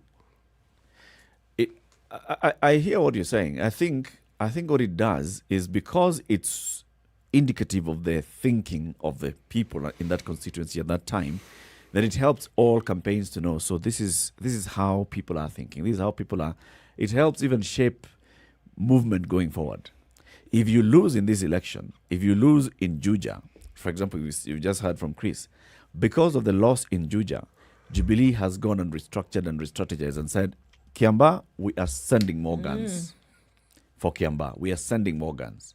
So if they lose this one, then next one they are going to send even more guns. So you start now thinking towards 2022. As you go towards 2022, it's affecting how you prepare for 2022. If you win, then you also start, slackening and thinking, oh, we got this in the bag. Saa mbili asubuhi walete hiyo uchaguzi, tutashinda. True. You can think of what it also does for the other side, and what it has done for sides who've quote unquote lost in these mini polls. That it then gives them impetus to say, are we going to change our strategy then moving forward? Because for me, the end goal of all of this is this election in 2022. That's the end goal. All these things are the little tributaries that then, contribute to the major water body. It is that, all right, so we lost here and we lost here. Is there something that these fellows are doing?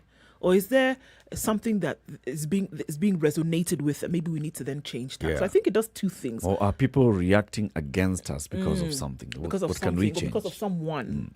So I think it does it does things for both sides, those who win and those who lose, especially in this race for 2022. That we realize, okay, if you're not present in the little polls that are happening, then the likelihood of you being present in 2022 is very slim. Where I believe you do have an extremely valid point is that these by-elections are bringing in some very heavy guns. Even if it is a by-election for MCA. Yes. So you wonder, goodness.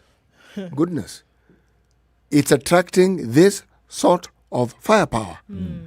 Yes, it does. Yes, arguably it does send a message. But it also sends a message that the big guns who are there want to be associated with a win and something that moving forward. Yes. They're also playing their own local game. Lone local game. So, for example, because of what happened, for example, in Juja, you could say it contributed to Gathoni Mushomba saying, let me just cross over to the other side. Quickly. Because here... Remember, she was very active campaigning for the Jubilee candidate in the Juja by-election. And then they lost. And she has now decamped. And like we're asking Chris Tairu, how much is the governor, Chris Nyoro, investing in his own time and energy campaigning for this particular one? He's investing a lot of energy. If you compare to Juja, he's investing a lot because he's thinking, my goodness, I was bruised last time. This one, I know we cannot lose it again. Because losing like this means I cannot go and tell the people to elect me in 2022. Because clearly the support is somewhere else. Yeah. You're on the wrong side. You belong to the wrong side. Let's take this break at 29 minutes after 7, Kenya's biggest conversation. We are following and tracking what's happening in Juja, the by-election. Not Juja, but Kiamba, the by-election. Polls have opened right on time this morning, according to Chris Tairu, the KTN correspondent, who's right there in the ground. Well, in case there's any meaningful development, we'll get back in touch with him and we'll let you know. jobs.standardmedia.co.ke. What job are you looking for? You may actually find it here. If you are a sales executive and you are looking for a job, Sheer Logic Management Consultants are looking for people like you, retail merchandisers as well. Janta Kenya Limited is looking for a salesperson. The Automobile Association of Kenya, AAK, is looking for road rescue officers. They're also looking for motor vehicle valuation officers. Kenya Revenue Authority is looking for marine operations deckhand support 1. They're also looking for marine engineer supervisor. They're looking for a coxswain supervisor. They're looking for an assistant manager, marine operations, southern and western region. Why is KRA looking for a coxswain? Could be import-exports kind of thing. Who knows? Yeah. So why are they looking for a coxswain? I have no idea. Does KRA own boats? Or they're responsible Do for... you remember all these departments that suddenly came under the Ministry of Finance? Yes.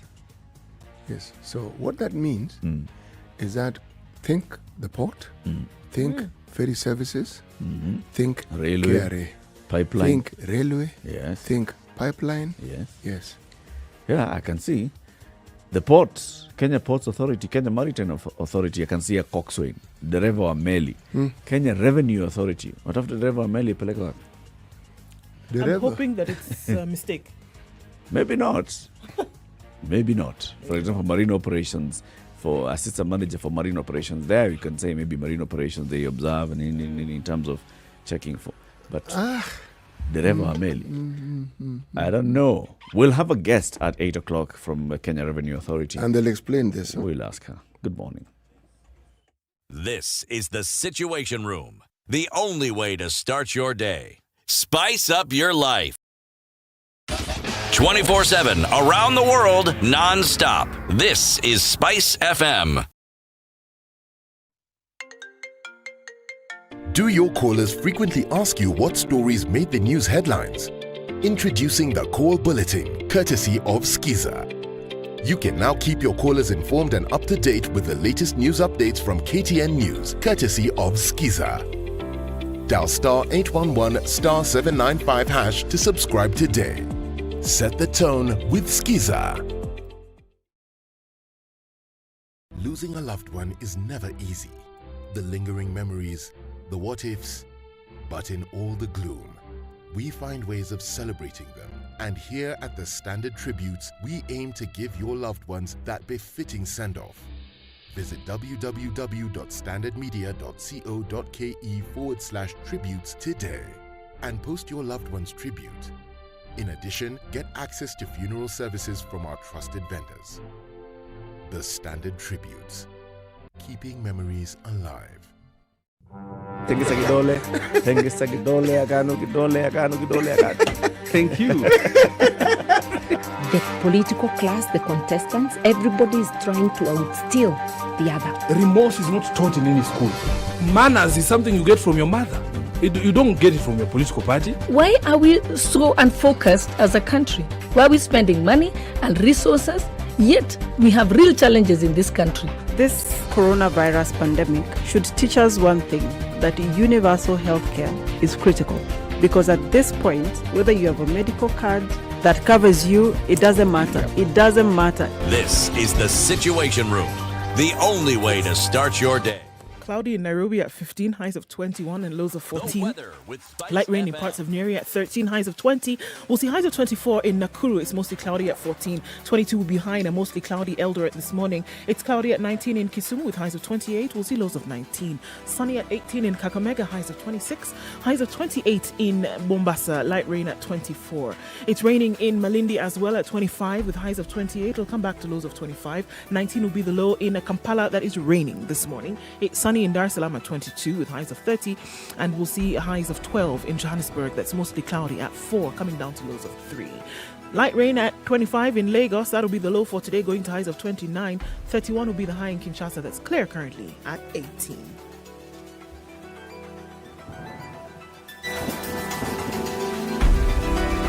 Sugar and spice and everything nice. Everything nice.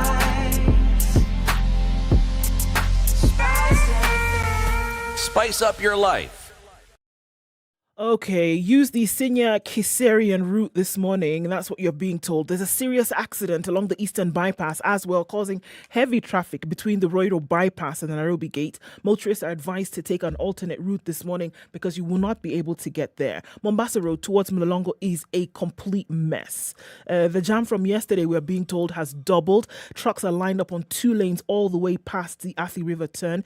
The Eastern Bypass, again, is a mess this morning. There's a lot of jam there. Mombasa Road, the eastern side of the city, not looking pretty at all. Coming off of Thika Superhighway, we're also seeing some traffic as you then try to connect with Muthaiga Square, looking into industrial area, coming out through Langata Road and then on towards Bunyala Road. We're getting stuck there at the roundabout. Landis Road also looks quite heavy if we're looking at it properly. Jogo Road also getting into the CBD, just getting past Mbotela and then onto Makongeni, past Shaurimoyo and then out towards Landis. We're going to see some traffic continuing. Langata Road is red all the way from the Dam Estate past Uhuru Gardens, headed out towards the Timor roundabouts. Going towards Bagathi Way, however, will give you some good reprieve. Connecting with Gong Road, then out into the city looks okay. Let's keep taking a look at things. SpiceFM KE on Twitter. Text on 40127.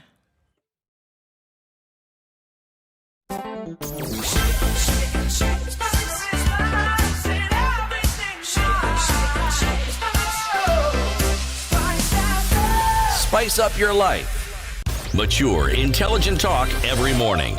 Spice up yourself.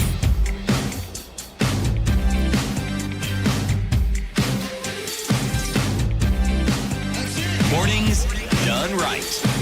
94.4 Spice FM. All right, Nairobi. To 8. Stephen Wakarera says, I was on the ground over the weekend, and the people of Kiambaa are looking for a mature candidate by age, demeanor, and activities.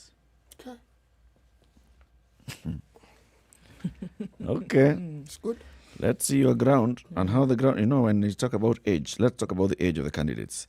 Kariri Njama of Jubilee Party is 52 years old, and John Jogona Wanjiko of UDA is 35 years old. Age will play a significant part in this thing. Oh, yes. Wacha tuone. Especially when the voter feels that there's a message they want to pass across. Well, the majority of those voters are young. Well, let's see. You know them, they don't have the burden of history. Nope. There's a story that's disturbing me here. And this is a story coming from Tana River County. And it's on healthcare. So there's a gentleman called Abdurrahman Abdi. And Abdurrahman took his wife Hamido Dakane to the hospital last week on Monday. She was going to give birth. She has been to this particular hospital before. She has delivered twins and another child all through cesarean section at this particular facility. And this is the Hola County Referral Hospital. So on Thursday, taken to hospital. On Wednesday, what happened is that she was rushed to hospital after she developed labor pains at about 9 p.m. on Wednesday. On arrival, she was admitted to the maternity of neonatal wing, and they were told to wait. 3 hours later, so 9 plus 3, midnight. There was no help as the patient writhed in pain. The distressed nurse came to stay with the family as she tried to make calls to various doctors in vain. One surgeon picked up the phone at 2 a.m. Midnight was 3. 2 a.m. is 5 hours later. A surgeon picked up the phone and asked the nurse to refer the patient to a hospital in Garissa County as the theatre was not fit for this procedure. Where are we coming from? Hola in Tana River County. Okay. The family was advised to lie to the hospital in Garissa about where they were coming from, otherwise they would not be served. So the nurse told them, just say you come from Charidende. Charidende is 70 kilometers from Hola, but in actual fact, this family comes only 14 kilometers from Hola. So I told, go there and say you come from Charidende, so you can be admitted. If you say you come from where you're saying you're coming from, the hospital in Garissa will not admit you. So I said, okay, ni sawa. There was another problem. The nurse told them she could not find an ambulance driver. All drivers lived outside the hospital quarters and they were not picking up calls. This is now at 2 a.m., 3 a.m. Others had switched off their phones. At 3 a.m., a driver picked up the phone and insisted on going for his morning prayers first before he could report to work. He later called the nurse and told her that the ambulance did not have fuel. Can that family contribute to buy fuel for the ambulance so that I can come and pick them and take them to Garissa from Hola? As the family fundraised, Dakane gathered strength, and this is the wife, Hamido Dakane. She gathered strength, sat, hugged her husband, and breathed her last in his arms. 5 a.m., they took a taxi. They put her body in the taxi. They went home. The following took place between 9 p.m. and 5 a.m. Every time we read such a story, among the things it points out to is the trickle-down effect of this ill and this rot we keep speaking of. Just look at this sequence of events. Someone is employed as an ambulance driver, and they seem to have this idea that they can decide and determine when it is they report to work and how they report to work. What's an emergency? Yes. What do they think an ambulance is for? What's an emergency? I'm going to the mosque first for prayers, and then I'll go. Oh, by the way, it doesn't have fuel. And how did it get to where it is if it didn't have fuel? You're then asking somebody who is in dire straits whether they can actually contribute to fuel. Yes. Somebody is dying.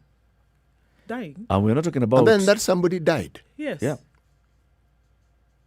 We're not talking about a small hospital. This is a referral hospital. This is a county referral hospital. How do you explain that all the ambulance drivers live outside the compound and they're not easy to access? How do you explain this? It's a hospital, for heaven's sake. Yeah. Okay. How do you explain that the doctors are also not reachable? What does that tell you? It probably tells you that the doctors who were there have just gone home after working 48 hours or something. Yes. So they're genuinely tired. Even this surgeon is like, just... I will not be useful. Even if I wanted to, even Garissa. if I was able to, I would not be in a position mentally to be able to get this done. But you guys, what are we looking at here? You're looking at an incident where the attitude is easily identifiable across the country, Yep. across sector, right? That somebody takes this lackadaisical approach towards how they're going to do their job that is an important, essential cog in this wheel. You as an ambulance driver, you think it's no big deal. All right. Okay, so I'm going to get there. Oh, hold on. I realize that there's no fuel. I'm going to ask the person who is in dire straits to contribute to this. And it's seen as if there's no problem. So you know what, CT? When you talk about we like this thing, it's like we enjoy this... the society as a whole, this decadence and impunity, decay, yes. this nonsense, is like nobody. It's an affinity. Nobody really is bothered by it, and you dare say that at some point, some even enjoy it. To behave in that manner is no big deal. Nobody's holding you to account. Nobody's asking you any questions. After all, what happened? She died. She was gonna die anyway, right? If she was sick, so we're gonna issue an apology, and thereafter life is gonna move on. So yes. It would seem as if it's not just ingrained into the political class, it's ingrained into everyone. And the trickle-down effect is more than obvious, that you can treat something, literally an issue of life and death, you can treat it as though it's nothing, like it's just the wind passing by. And so are we surprised when you see things like this happening? And I'm sure it is just the one that made it to the papers. Oh, yeah. Oh, yes. There are many across the country more cases of things like this that are happening. People, an issue of life and death that is treated as though it does not matter. Are you surprised then that things are happening in the manner in which they are? Are you surprised? I'm not surprised, actually. If these are the kind of things that we see. Homa Bay County was in the news last week and even the week before. Similar situation. And people were asking, my goodness, is this really a hospital? If you look at today's paper, you look at the Nation, County News on page 21, they have a swanking new ICU. Who? Homa Bay County. Homa Bay County. All right. The referral hospital. Right. Yet, they don't have the specialized staff needed for the ICU. So it means the ICU may be there, but it will not serve the purpose for which it is intended. Now, this means you have to employ them, isn't it? Yes. So you ask yourself, okay, you've got this facility. Why haven't you employed people to actually come and work here? As you were building the facility, as you were putting equipment into the facility, had you factored in that human resource is one of the things that are required? And why didn't you just get that? I mean, it's you are managing a project. End goal is to have what? The output here is a functioning ICU facility. What is required? We need the building, the room, right? So what does the room require? Is there some sort of treatment that is required? Yes, they talk about that negative pressure issue and all those things. So this particular ICU facility, there's how it's built. Then there is equipment. What equipment is needed in an ICU facility? Then there is power. Do we know that there is power? Then there is things like oxygen and the others. Do we know that we can get them? Then there is, all right, so who's going to operate this facility? We need medical personnel that are trained and qualified to man an ICU facility. How many do we need? All those things you start with at the beginning of the project. All those things you put timelines on. Okay, by this point we have so and so. By this point we have so and so. So in the end we have an ICU facility. How is it being done here? It's not being done. It's not a matter of how is it being done. It's like you converted a store and then just put some things here and call it there, ICU. Move. And then you basically plaster ICU on the door or above the wall. How is it being done? Why are these things not being thought out? You, who is not a medical practitioner, you can figure it out, right? That an ICU bed is not just a bed. It has many different compartments that it needs. It needs somebody who's going to run the machine, do one thing or the other. You are able to figure that out, right? Now, the people who are versed in the practice, I'm assuming, are the ones who are also hired to run this enterprise or to run this machine. Why is it so difficult? And that's the thing that I'm having to ask myself. We're just lurching, just at that line where you should be able to cross over into implementation and do it right. Why are we revving the engine at that line? Why are we not able to cross? Why are we not able to just do things right? What is it? You know, the underbelly that we refer to as the rot in this system was laid bare by this COVID pandemic. Because when we talk about preparedness, you know this story we keep talking about to the point where we even find humor in it. Beds being taken from schools so that when the inspection team comes to that particular county, it is seen that they have beds. And you ask the question, have the beds been returned? No, the beds have not been returned. They haven't been returned. The thing is, when you do not have enough, you don't meet the staffing requirements, the ones who are there are going to be overworked. Now, you know what's going to happen when they're overworked? They're going to make mistakes. Yep. And unfortunately, in a health system, such mistakes can cost lives. And yet, you ask yourself, all right, what prevents you from simply making sure that you get whatever it is that is required done? And there is always one story and then another and then another. But everybody's going to tell you about money. They'll say money, but I don't think it's money. I'm sorry. No, I don't think it's not money. It's not. It cannot be that is the constant reason that is given. Oh, we were expecting these funds and they never came. That's why we're not able to do anything. Nonsense.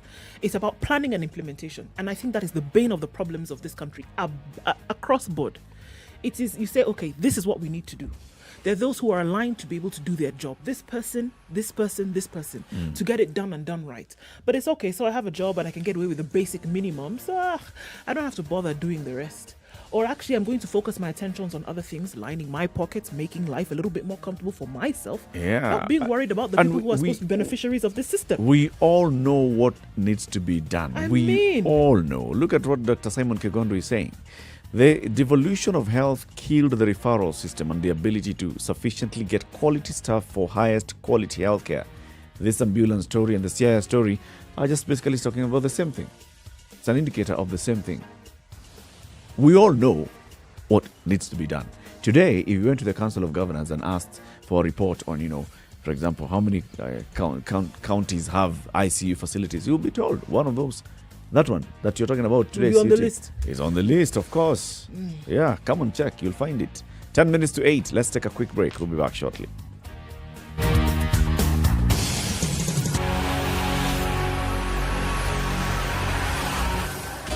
"24/7 around the world, non-stop. This is Spice FM.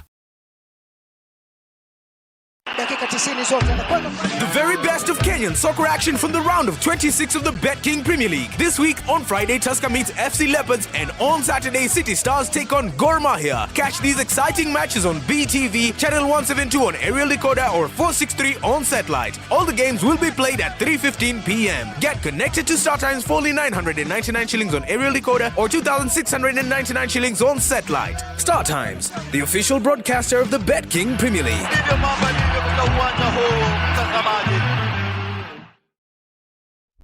Classic soul, R&B, smooth jazz, neo soul, and nostalgic ballads. Make some noise. You're listening to Spice FM. Mature, intelligent talk every morning. Spice up yourself.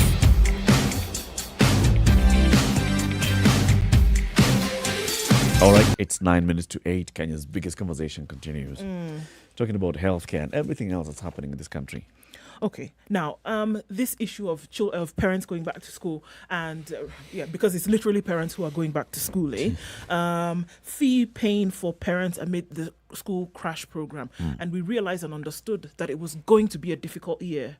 And when we said, all right, we've come off of December 2020, and we knew coming into 2021 that we were essentially going to do 1.5 years work in 11 months, because what we've done now is that we've finished terms 2 and 3, ends for some tomorrow, and then we're going into term 1 of the next year, and by the end of this year we'd have finished term 2 of the year 2021-2022. So in terms of a crash program, absolutely what it is. Then we've seen the back and forth from the ministry. All right, don't be so hard on parents for school fees. Just allow them to be able to pay, because, things have been difficult. A couple of weeks ago, we saw, okay, you know what? There's some who are taking advantage of this. So don't allow students back in school unless they have a valid case whereby they're not able to pay. But look at it like this. As we speak, there are some parents who are not able to complete the current term's fees.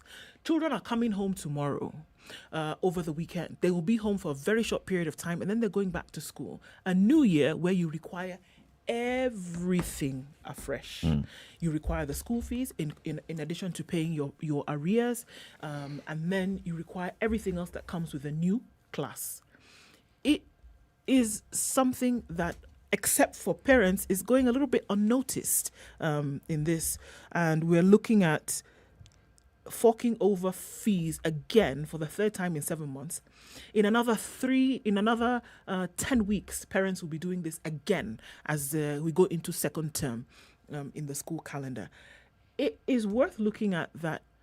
Unfortunately, this is one of the pains that you're just going to have to take as a parent, as the one who wants your child to go to school as a result of what happened with COVID. This is not one of those, all right, can we opt out? Can we have a different option kind of thing? You don't have a choice unless you choose to keep your child at home. You don't have a choice but to, number one, find the fees, go and have a conversation with school about how you can go about it, but you're going to have to get it done. There is no a beg in this case. There's this conversation with regards to children who go to school somewhere near where they live. There are many parents whose children learn very far from where they live. Eric pointed this out. So this whole story, you have to include the cost of transporting those children. And in many cases, it isn't one child. It's several children. Yes. You have to transport them home, plan to transport them back, and then look for the fees. Now, if you're among these parents who lost the job, whose business went bust, and there are many such parents, what exactly do you want these parents to do? Remember, when we understood the timelines, a parent could go and take a SACCO loan and pay fees for a year. When you understood the timeline. Yes. And then pay that SACCO loan for the year and know that you can position yourself to take another loan to pay the fees for the following year. Because then you would pay a whole year in advance. Yes. Now, this one, you can't. What do you mean? What are you saying? We don't understand the timelines this time? I am saying with COVID, timelines changed. Yeah. And then when they changed, just the movement of children to and from school and everything that went with it, coupled with the fact that parents were not earning what they earned before. So it's a vicious cycle. The source of money that you had before has been interfered with because of your job situation. Children going back to school, or the proximity or the length of time within which they have to go back to school, mitigates against you even having time to sort of like accumulate funds with which to send them back to school and with which to pay fees. All right? And then, right now, you have a situation where there are children who are joining school for the first time. All I'm saying is that it is not an easy situation for parents. It isn't. No, it is not. It doesn't matter how you look at it. Now, if that parent also has children in the university, and then you're telling them that the university school fees has increased, or a child who's about to report to university and they've been told by help, sorry, we can't really support you the way we could have supported you before because, you know, as you can see, the situation as it is. Being what it is. So basically they're just, you know, we're piling issues one on top of another. You've to the put same it well. person. This same individual. There's no letting up. It's not getting easier. It's just getting more and more and more and more difficult. What's the way out? This is the thing, because you're in a position where there is no way out. What are you going to do? The schedule has already been prescribed by the Ministry of Education. And you can understand why it needs to happen this way. And this will be the case until 2023. 2023 is when the school system would have adjusted, and then we can go back to going to school from January to December. Essentially, some regularity that we're accustomed to. Exactly. But until then, this is the way it is going to be. We'll be in third term in January, right? And then we will do another year between April and December next year. It is going to be that way again. We will only then go to starting the school year from January, come 2023. So here we are saying that for the next 2 years or so, the next 1.5 years, this is the way it is going to be. In the span of 7 months, parents will have to cough up school fees 3 times. It's either that or you don't send your child to school. It's either that or you remain in this situation. You're not going to say, okay, what option can we take? Do we leave our children in school because they're going to be 1 week? We don't get an opportunity to see them and then provide the little that they need to be able to go back.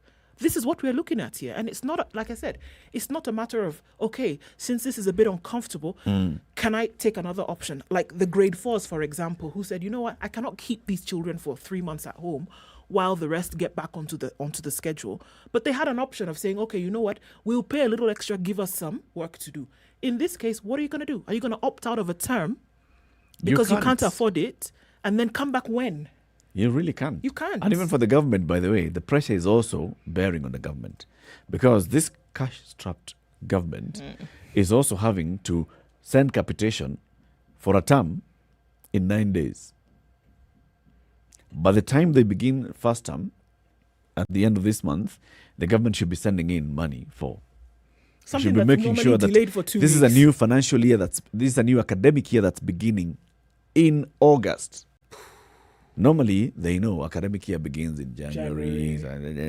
We have a couple of weeks to kind of figure things out. People come back. But people so capitation for the next academic year also begins for government to send all this money in August. You know what is strange, as you're thinking of this, anyway, I think it's the hour. So I'll keep that thought to myself. Come at the hour. You can say it in 20 seconds. Come at the time. I know you, Eric. I will make the first statement and tell me, well, thank you very much, folks. Well, thank you very much, City. Point well made. Keep it right here because we're going to have more conversations into the next hour. In the next hour, let's talk about financing the government, okay? Our children are going to school. A lot of money comes from us through the government, goes to school to sort out our children. How do we give the money to the government? Through one agency called the Kenya Revenue Authority. Now they've come up with a plan which is called voluntary tax disclosure. Skiza, we kuja tu hapa, ujistaki, alafu tuone vile tutakusaidia. Is that what it means, or does it mean voluntary tax disclosure? I thought just by registering myself for payee, I've already voluntarily disclosed that I am... The bit that is clear is kuja hapa. That one is very, very clear, meaning bring yourself here. Yeah. And then once you brought yourself here, you'll be told, you are here. Just have a seat. Let's have a conversation with the KRA person in the next hour. Good morning. It's now 8 a.m.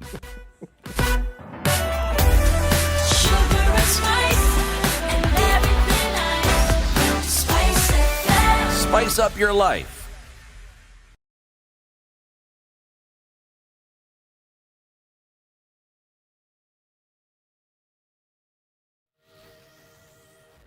Good morning. This is the Newswire. I'm Leah Ubaga. More than 90,000 voters from Kiambaa constituency and Muguga ward in Kiambu County have already started electing their leaders. The race for the next Member of Parliament has 8 contestants, among them UDA's Njuguna Wanjiku and Jubilee's Njama Kariri. Here are some of the residents who've turned up for the exercise. Sijakaa sana, nimekuja saa hii, lakini inaonekana hapa raini na move pole kidogo, lakini nataka kupiga kura alafu niende kazini. Nasikia furaha sababu nimepewa ruhusa nichague mwenye nataka kuchagua.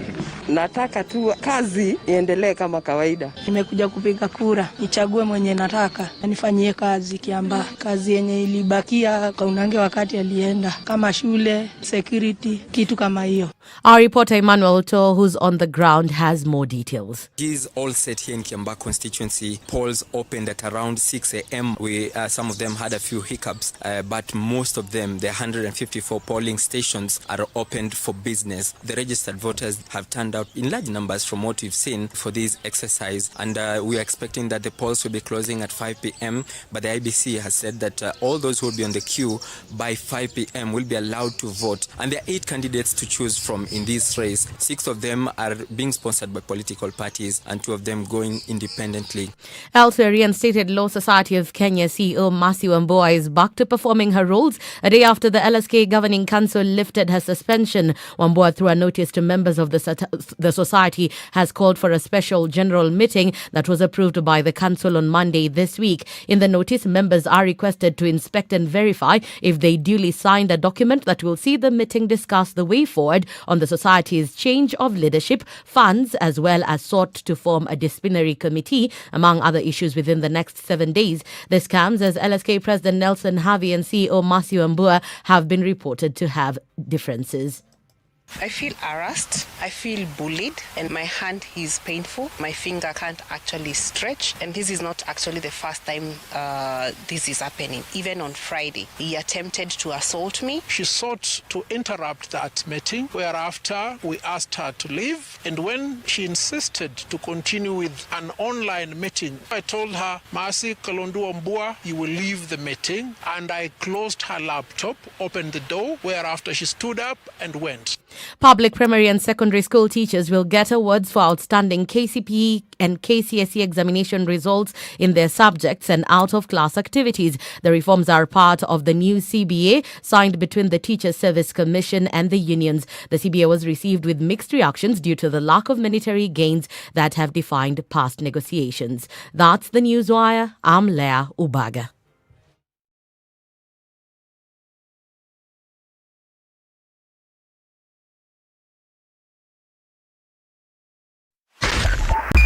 .5 Spice FM, Kisumu. Heavy traffic on Mombasa Road today. We're looking at the section past Mara Daima headed out to the city is jam-packed, and also coming in from other directions on Mombasa Road, we will see quite some. The eastern bypass today does not look good at all. A lot of traffic there caused by the accident that happened earlier on. We're still seeing some traffic also along Lunga Lunga heading out towards Enterprise Road as well. Getting onto Likoni is not so bad until you get to the roundabout and then try to connect with the exchange heading towards the southern bypass. A little bit of traffic there as well. Langata Road all the way past Uhuru Gardens, coming in from that part of the city. We'll see some traffic, and then getting towards the Wilson Airport, out towards the roundabout at the T-Mall. Bunyala Road, also some traffic there as well. We're still looking at traffic coming off of the Thika Superhighway. We have to watch out for this one. It's going to take us for some time. All right? We'll keeping an eye on things. SpiceFM KE, let us know also if you might be stuck somewhere and we don't know about it. Text on 40127. Let's try as much as possible to keep things moving this morning.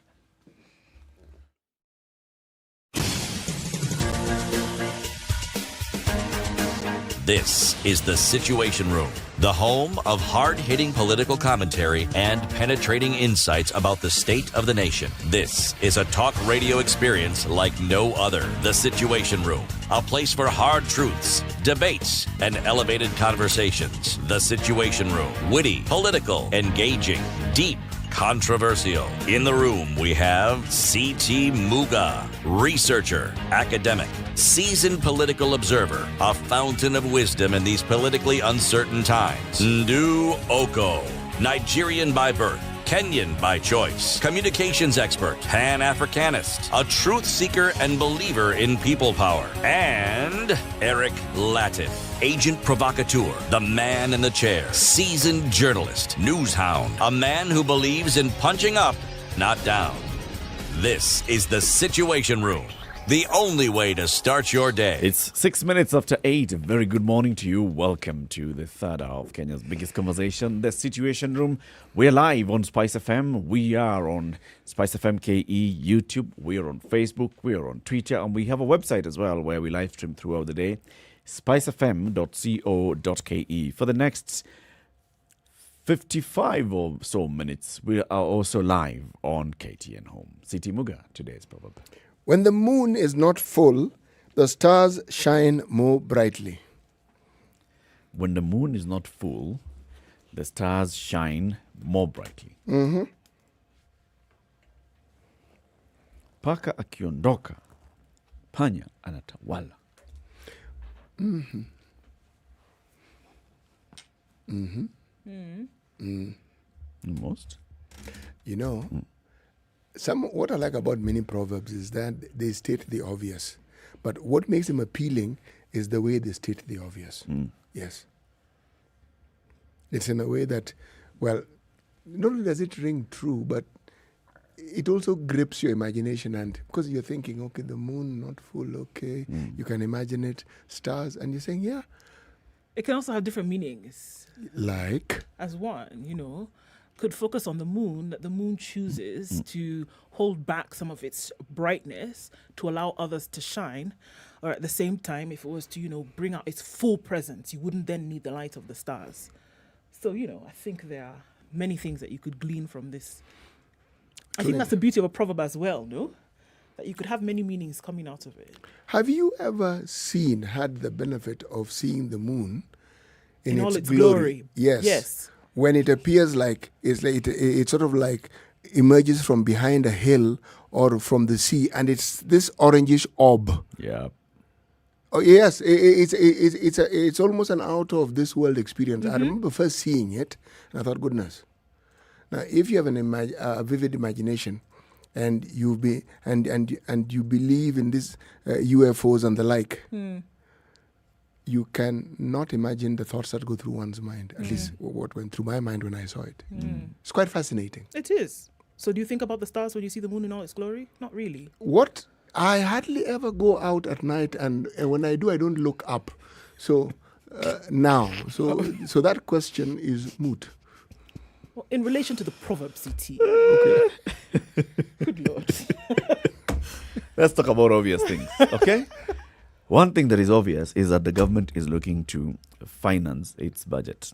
The budget for this year is 3.6 trillion shillings, all right? Where does the government get its money from? Largely from you and I, taxpayers. Last year, we contributed a tune of 1.6 or so trillion shillings, among other ways in which we paid taxes. I like the way you've owned this contribution. Yeah, it's ours. Okay. It's ours, it's smart. And then, so tax, and then there's revenue from such money-making organizations, and then there's financing the deficit via loans and other ways, development partners, grants and all. But let's deal with what we do. we as Kenyans, right? We pay tax. We pay tax through only one recognized way of government collecting tax, and that's the Kenya Revenue Authority. Now, what are your tax obligations, City? Let's start. You mean beyond paying it? No. What are your registered obligations? VAT, pay as you earn, income tax, that's a pay as you earn. This withholding tax is what again? That's income tax. That's income tax, huh? Yeah. Withholding income. Painful thing. Yes. And then there's the direct income tax, equally painful.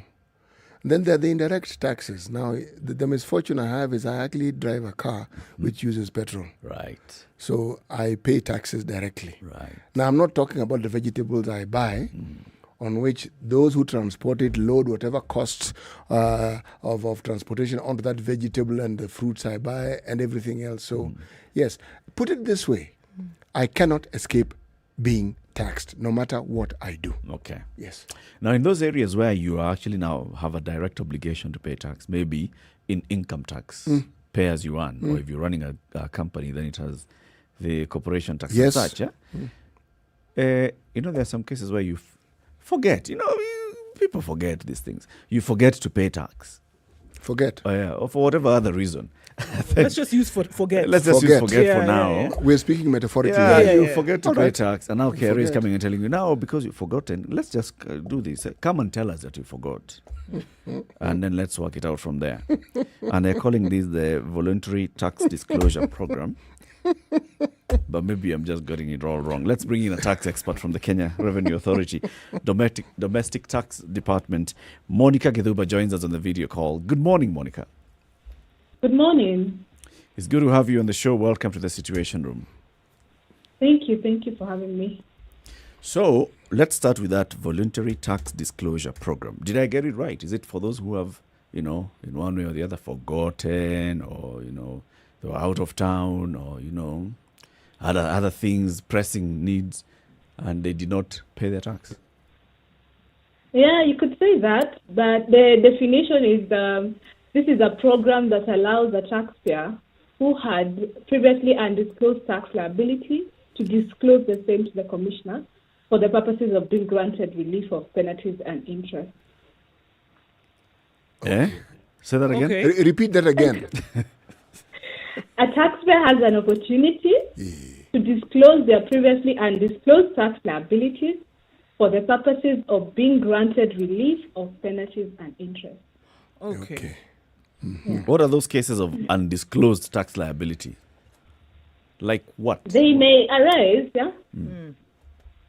They may arise from different instances. So you find that maybe as a business person, you just set up, then you realize that, oh my God, I should have been paying some taxes that I have not paid. And you live in fear, wondering when KRA come here and just collect all these taxes and I won't be able to pay. So you find that people shy away from coming into the tax net because of that. And then as KRA, we want to enhance our relationships, and so we want the people to come and now start a new journey of tax compliance. So the situations may be different, but we are not even considering that. We're saying, do you have undisclosed tax liability? Bring it. Oh. Okay. What constitutes a tax liability? I didn't quite get it. It's not that you didn't explain it well. I am the one who understands things slowly. It's okay. So the taxes that we have direct taxes and indirect taxes. The direct taxes we collect, maybe you can say corporate taxes, individual income taxes. We have also maybe capital gains tax. We have a turnover tax. So those are taxes that a business person or an individual in Kenya pays from their taxable income. And then we have other indirect taxes that the business collects. For example, maybe the VAT, value-added tax. We also have excise tax and also some agency taxes that employers are supposed to collect, for example, pay as you earn. So you find as a business person, you might have all these types of obligations. You've not declared, you did not register when you're supposed to do that. So this gives you an opportunity to do this without going through the compliance steps. Because now we are saying, you're the one to come to us and say, assess yourself and give us this information in the prescribed form. and we will put you on a payment plan of up to 12 months. And is that guaranteed, Monica, that somebody presents themselves, a business presents themselves to KRA and says, okay, for one reason or another, I didn't actually know that I was supposed to be making all of these payments, or or like you say, I forgot, maybe I was away, I was not aware of all of these things. Is it guaranteed that the pursuant action will be, all right, we take your position into consideration and we will then put you on a plan because this actually is your obligation? Or does it become a punitive affair? No, it will not be a punitive assessment because this is something that we've done before. Amnesties have been there. For example, in 2016, we had an amnesty for the residential rental income earners, and those who took it up can tell you that we have remained, we did not look at the past. So that amnesty allowed those ones who had not declared rental income to come in and declare the same, and they'll be doing it without having any form of victimization anywhere. So even now, we are confident and we're sure that our taxpayers, the one who take this up, will become our ambassadors and just build that trust because we are your partner in business. There is no KRA without the business person. So we want our taxpayers to know that they can trust us as KRA as a partner in their business, and we want them to have a new and clean slate where they can now comply with their taxes going forward. When you say clean slate, is it that the entire obligation is wiped out, or is it only the penalty? So principal taxes is not wiped out. So in any case, you will not, unless if the principal tax is there, then it will not be waived. But then there's penalties and interest that arise off that. The penalty that we have right now is 5% of the tax due and interest of 1% per month.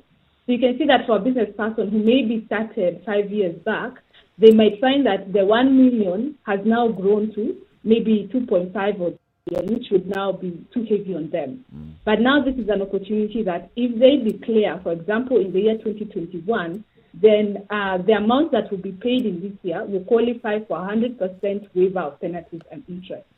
The amount that will be paid in 2022 are going to qualify for 50% relief of penalties and interest, and the amounts that are paid in 2023 are going to qualify for 25% of the relief of the penalties and interest. Remember, we said when a taxpayer comes in, we are going to put them on a payment plan, and the commissioner has been given up to 12 months.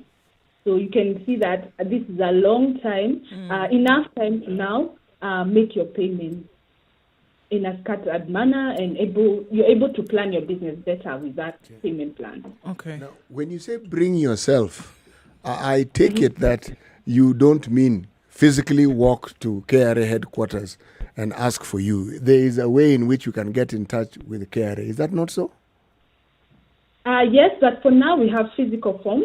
Yes. And these physical forms are available on our website where a taxpayer can download the form, fill it. It's a one-page form, and take it to their tax service office. So because of this, the kind of matters that this is a heavy matter, so we expect that our taxpayer is willing to actually physically present themselves to their tax service office, hand in the form, and then get into a discussion and a written agreement with the commissioner on how they're going to clear this liability. Okay. Using the word punitive, because that is the way in which it had appeared previously, I'm hearing you and looking at maybe the position that KRA has taken is that, you know what, let's welcome more people into the fold. In as much as KRA then has targets that must be met, are you looking at a softened approach? Because, Monica, the truth of the matter is that people in the country at the moment, whether businesses or individuals who are tardy on their obligation to KRA, are in a lot of cases aware of this. But the reality is one of fear because they are not aware of what will happen should they present themselves.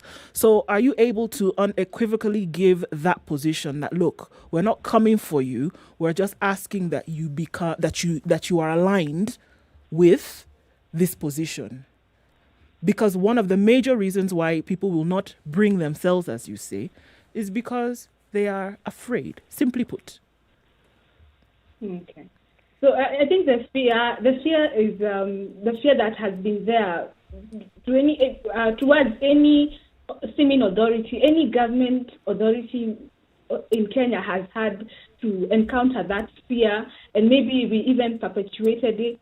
But as KRA, we've gone through a transformational journey where we've moved from enforcement to trust and facilitation. So we understand that the Kenyan taxpayer is most likely willing to pay.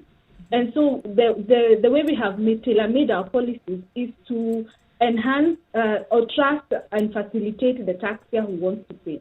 Of course, we have to have enforcement measures for those who don't want to pay or those who are unwilling to pay, but we don't go to enforcement unless now trust and facilitation has not worked.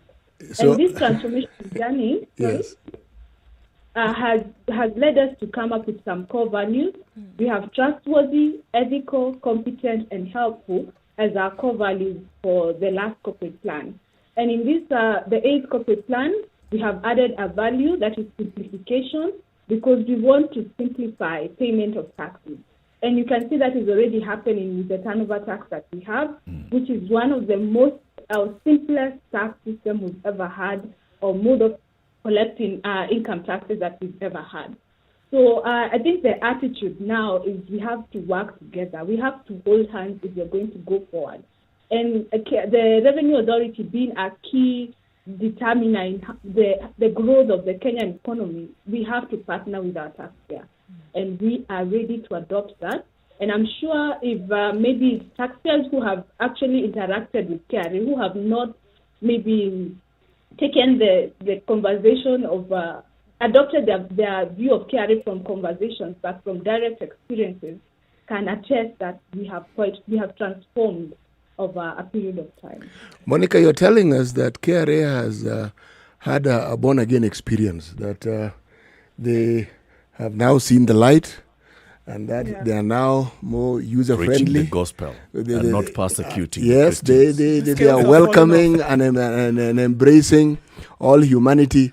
I like the message, but in all honesty, KRA is scary.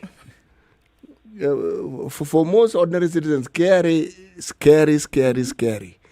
The efforts that you talk about, excellent. The way you want to go about it, excellent. But there's something that has been bothering me when I hear this huge raft of taxes that we have.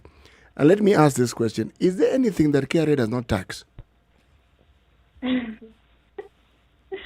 Okay, we collect taxes from taxable income. So if you're generating taxable income, then there's some tax that you have to pay. And the thing, I think the perception that most Kenyans might have is that we are heavily taxed, because maybe they don't get the difference between the direct taxes and the indirect taxes. But if you look at the direct taxes, you're going to find that there are incentives that are there. Even the individual in Kenya, we are only collecting taxes from employees who are generating employment income of 24,000 and above. We get the personal relief of 2,400 per month. If you have an insurance policy, you get the insurance relief. If you have a mortgage, you get the mortgage relief. So we have incentives that have been put in our tax system that a taxpayer can take advantage of to reduce their tax liability in a lawful manner. If it's a business and they have some income and they have allowable business expenditures, they're allowed to claim the same. If we go to TOT, the tax is at 1% of your gross turnover.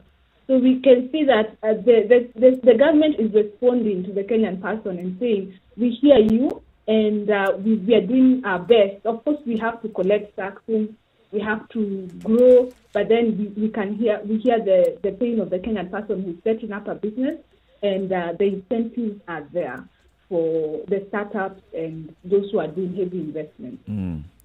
You know, it's interesting having this conversation, and actually thank you very much for joining us today, because you're painting a new picture of KRA. Well, KRA has actually been trying to paint this new picture, and it's important that you keep reinforcing this, but also creating that awareness and education for all taxpayers to know this is what I can do, this is how I can benefit, or this is how I can actually just become compliant and not have to hide from the Revenue Authority. Having a conversation with Monica Githuba. She is a tax expert with the Domestic Taxes Department of the Kenya Revenue Authority. What we are discussing today is the voluntary tax disclosure program. Do you have some undisclosed taxes that you have not paid, and you have reason for that? They're saying just come. We'll have a conversation. We'll listen to you. What we're going to waive is we'll do a waiver of the penalties and the interest, and then we'll work out how you can pay what you owe us. And I think that's a good conversation. If you'd like to ask Monica any question this morning, just call us 0719-012-600, 0719-012-600.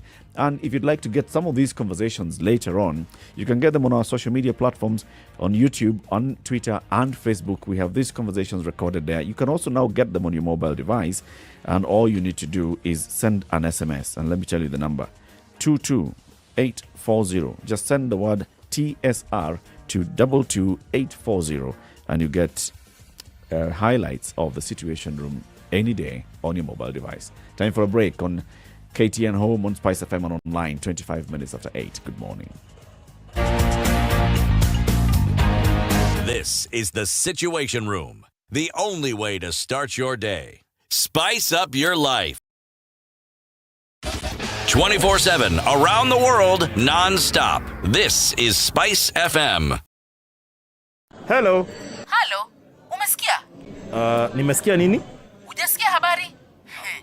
Hebu acha nikuambie. Kile kimetokea. Hello? Hello? Hello?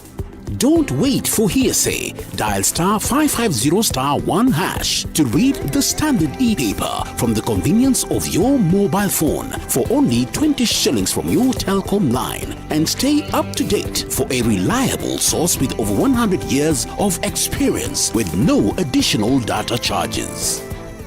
Spice FM. Hey, it's getting hot in here.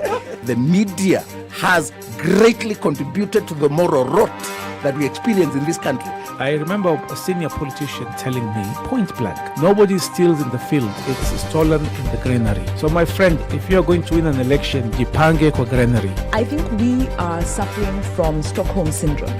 Our violator and abuser is also our redeemer in our mind. The whole political class, the whole political institution is rotten. It is based on ideals that cannot progress our country forward.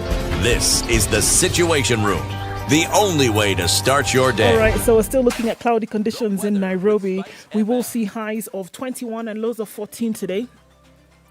Nyeri is cloudy at 14, highs of 20. 24 will be the high in Nakuru. It's mostly cloudy at 15. 16 degrees and cloudy conditions in Eldoret, highs of 22 and lows of 13. 27 will be the high in Kisumu today. Sunny conditions at 20. Partly sunny at 23 in Dar es Salaam. Is what we're looking at, highs of 30 and lows of 22. Kampala rain showers at 20, highs of 25 and lows of 19. South Africa, in Johannesburg specifically, 3 degrees, mostly cloudy, highs of 12 today. It's mostly clear at 25 in Lagos, highs of 29 and lows of 25. 31 will be the high in Kinshasa. It's sunny at 18. We'll see lows of 21.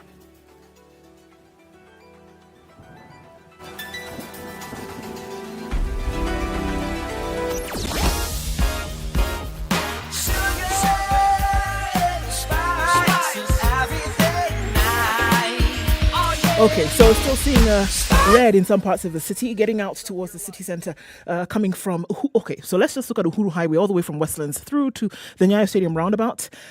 In both directions, we'll see some traffic there. Landis Road coming from Kaloleni, back Makongeni and then Makadara onto Jogo Road. We are still seeing some traffic there. Nairobi Dam Estate out towards Wilson Airport on Langata Road. Jam-packed as well, coming in from the Thika Superhighway. Kiambu Road, joining with Muthaiga Square, headed out towards the Pangani Underpass. Muranga Road out towards Ngara, also quite tight. We're in the middle of traffic hour, so it's all understandable. Let's see what it looks like in a short while. But pockets of traffic around. We're still seeing that issue on the Eastern Bypass this morning. Heavy traffic. Mombasa Road also acting up ever since 5:30 this morning. Hopefully we'll get some reprieve in a short while. Let us know where it looks easy, guys, and we'll send folks your way. SpiceFMKE on Twitter. Text on 40127. Spice FM. Spice up your life. Mature, intelligent talk every morning. Spice up yourself.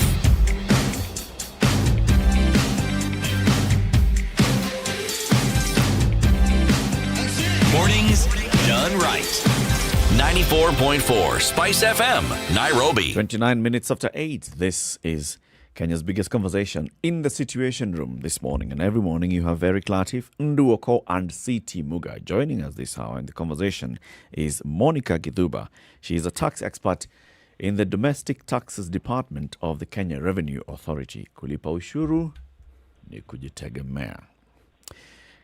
A voluntary tax disclosure program is what we are discussing. Are you a taxpayer? Do you have some undisclosed tax obligations? KRA is telling you, just come. Just come. We'll work together. We'll work together on how you can actually regularize your payments, and you can now become completely tax compliant, and penalties and interest, those ones, off. Just pay us what you owe us.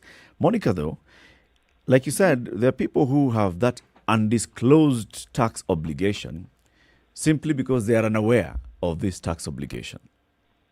Now, you come up with this program of voluntary tax disclosure.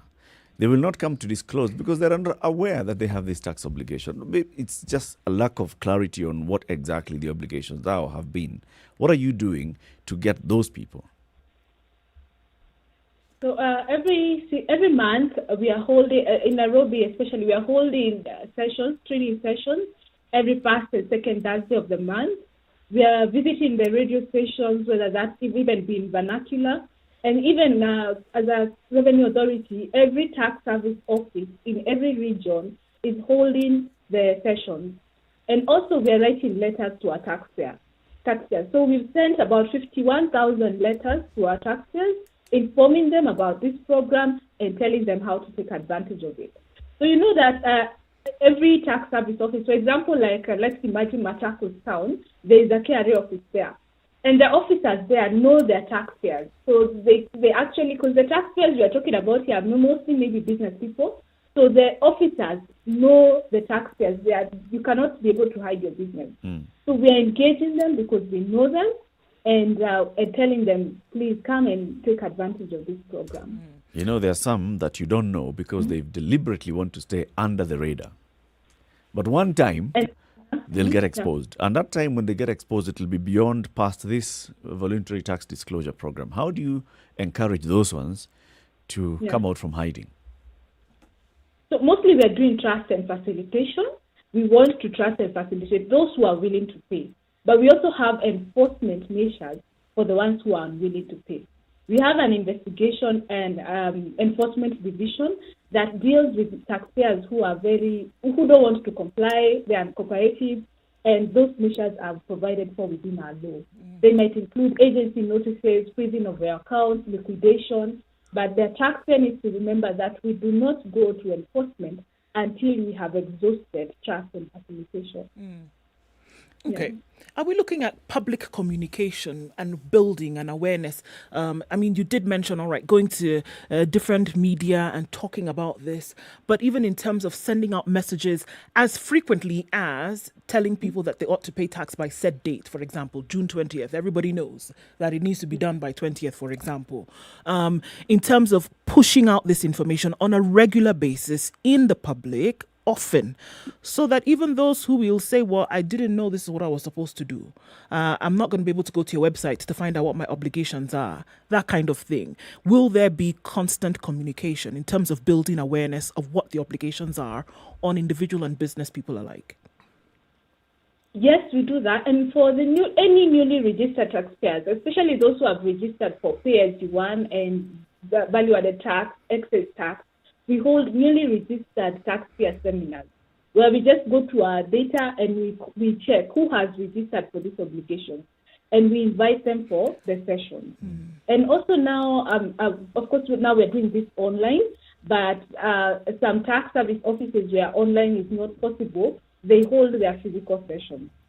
We are continually communicating with our taxpayers. And you find that the KRA offices have adopted a relationship model where you find that an officer has like a number of taxpayers they're dealing with.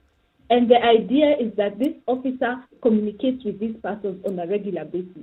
Sort of like the way you have a relationship manager in your bank where you can call them if you need any issues. So we are adopting that. That is fully adopted in the large taxpayers office, the medium taxpayers office, And now in the tax service offices there, we have started to develop that. Let's talk about this controversial turnover tax. It's controversial because mainly people don't get to understand what exactly are you saying? That I need to pay you a certain percentage based on my projected revenues at the end of the year. Just explain to us turnover tax and where, how, who qualifies for TOT and at what point do they pay? Okay. So I think there's a misperception there because TOT is actually based on your gross monthly sales. So this is the turnover tax is a simplified mode of accounting for your business income, and it has been tailor-made with the Kenyan SME in mind. So you find that previously, the only system that was available for a taxpayer in business is to pay their taxes under what we used to call an annual tax regime. In this regime, you had to know what is an allowable expenditure, what is not. You had to comply with the provisions of the Income Tax Act, which were too complex for some taxpayers. So the informal sector, especially after talking to them and engaging, they said we want a simplified mode of accounting for our business income. So this turnover tax was introduced, and business persons, whether they be sole traders, partnership, or a company, can register for TOT if they have an annual turnover of between 1 million and 50 million per annum. They pay taxes at 1% of their gross sales on a monthly basis. So 1% of what you have sold. That's all we are asking for. And then now, if we need to do a compliance check, you can see that the work will be easier because we just ask you for the sales records to see that the information you have given us is accurate. So I think TOT is quite simplified. And for the business person who is just an SME, he doesn't have an accountant. You don't even need the accountant. You just need to add up what have I sold in this month. That lump sum figure is what we use to base the turnover tax on. What is the difference between this and the minimum tax? Okay. So you find that in the annual tax system, which is what the income versus allowable business expenditure, business persons only pay taxes when they make a profit. So you find that for many, many business people in Kenya, they've been in perpetual losses, meaning they have not been paying anything. And they're using the resources, the roads, the infrastructure that has been built with the taxes that we pay. So the government identified that as a loophole, and to seal that, the minimum tax had been introduced at 1% of the gross turnover. It was to be paid on a quarterly basis. And businesses whose margins are controlled by the government, some businesses were withholding taxes collectible, were not subject to the provisions of minimum tax. But that matter is still in court. But I think the main thing to note is that this minimum tax was meant to ensure that there is fairness in the tax system, that everyone who is generating taxable income in Kenya, especially as a business person, is paying something to the tax bracket. Okay, one of the reasons why I was bringing up the turnover tax is because we've also had some complaints from those who have this obligation on how you calculate it. When you say that it's just a percentage of the gross sales, a sale is not necessarily an income. And if you're looking at my sales this month could be 10,000 bob, but my expenditure is almost just as much. So you're still taxing, and yet I have not made an income. I have not made money.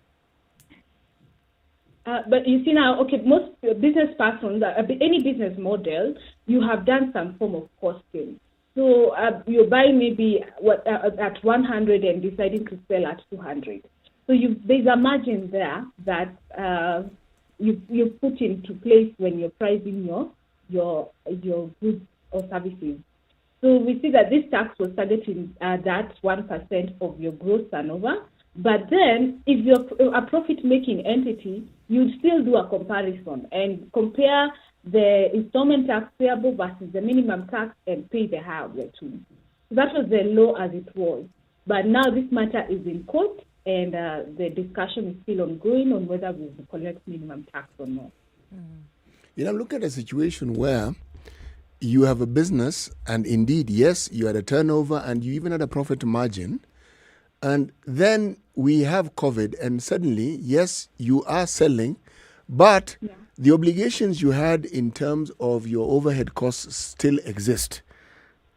So, yes, you sell, but in reality, at the very best, you probably break even, but you're not really making money. So even with this, there will be a turnover. So am I still expected to pay this minimum amount from this turnover when it is clear that I'm actually not really making a profit? So the intention of this law was to ensure everybody is making a contribution, a small contribution to the tax basket. Yeah. So the 1% of your gross turnover was supposed to cater for all the taxes. That's your final tax as a business person. The system that is based on profitability also has this provision that you carry forward your losses. And now with the Finance Act that was just read, a taxpayer can carry forward their losses until they exhaust them, so perpetually. And that cushions the business person, but also ensures there is fairness because this business person is using the roads, the communication networks, all the infrastructure, and this has been financed by other taxpayers.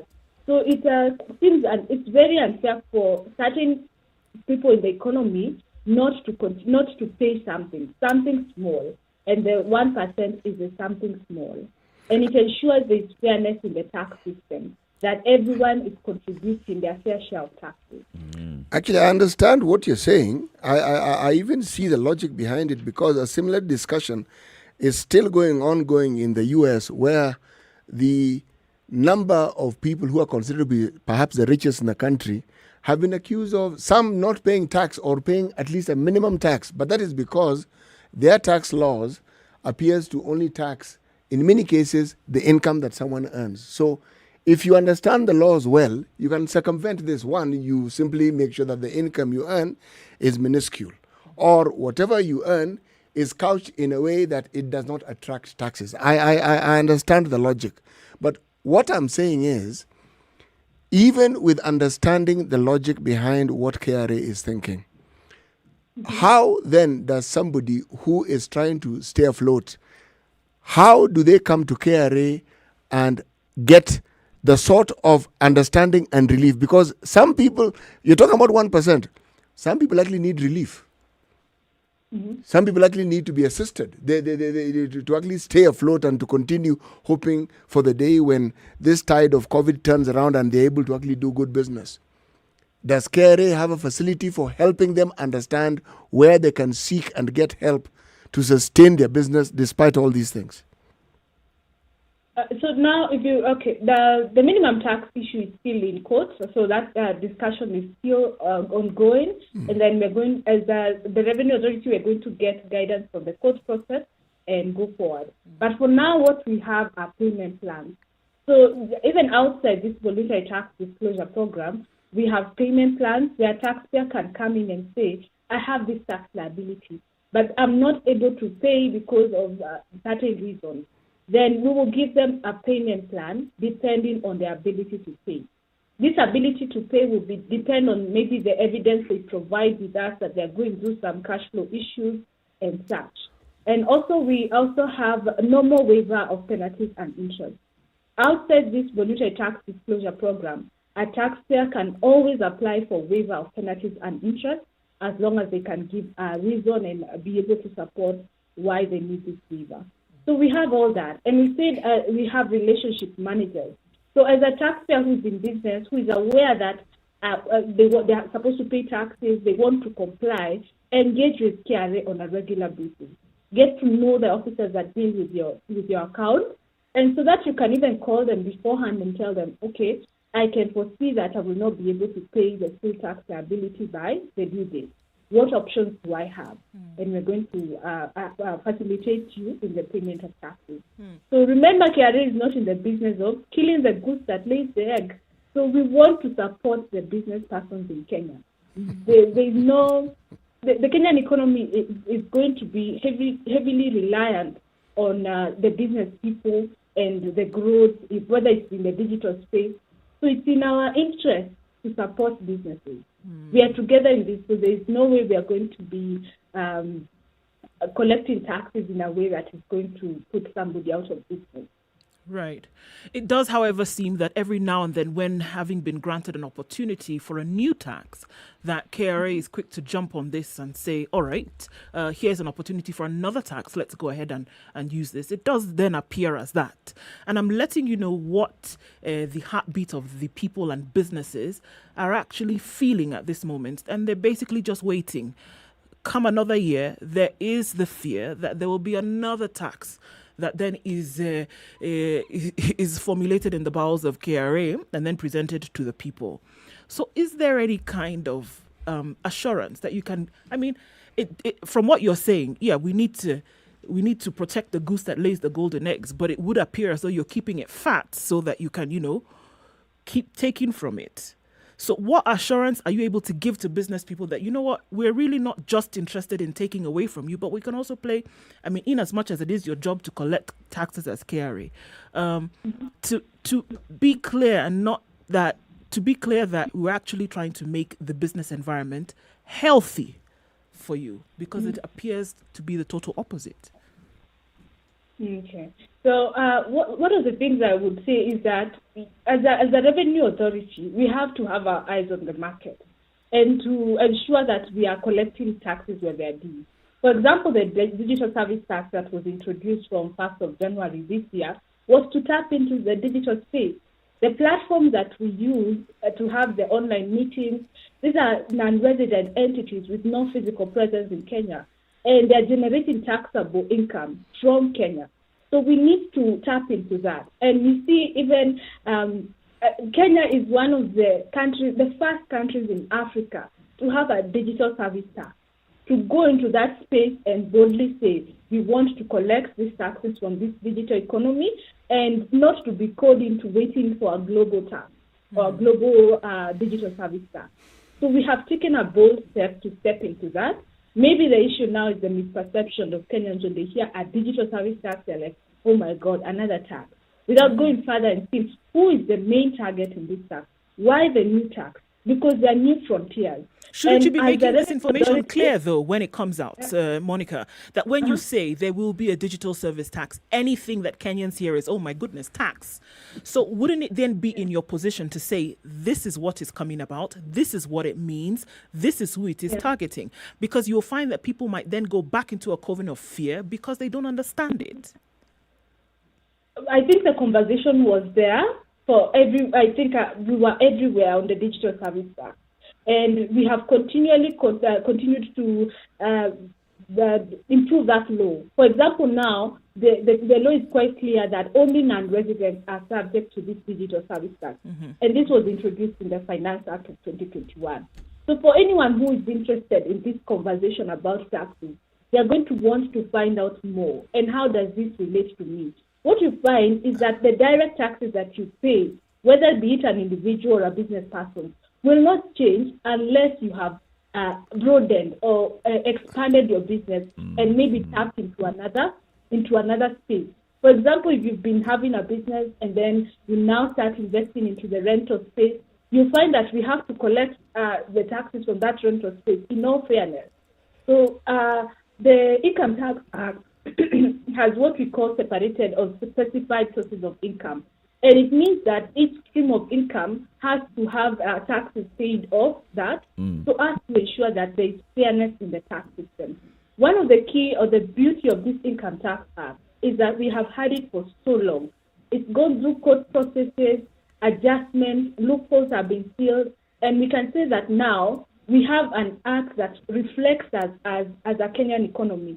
And one of the core values that we have adopted now as KRA is simplification, because we want it to be as easy as it could be for a taxpayer to pay their taxes. So I hope you can see the efforts that we are making. We do see it. At the end of this effort, we are going in that direction and boldly assuming the role of a revenue authority that is quite friendly. The effort is commendable, Monica. There's no doubt about it. But there's this little component in our constitution that somehow people seem to either skip or not take too seriously. It's called public participation. You see, beyond what we are now doing, because this is public participation in a sense, because the public is listening, they can contribute, they can talk in. But the efforts that are made to not just tell the people what you're doing, but also to understand what they think about what you're doing. When you say you introduce the discussion about it by telling people this is what we want to do, did you have a mechanism for getting feedback so that people could tell you, okay, this is what you want to do, okay, this is what we think about it. Why am I saying this? What you're saying is good. What you want to achieve with it is good.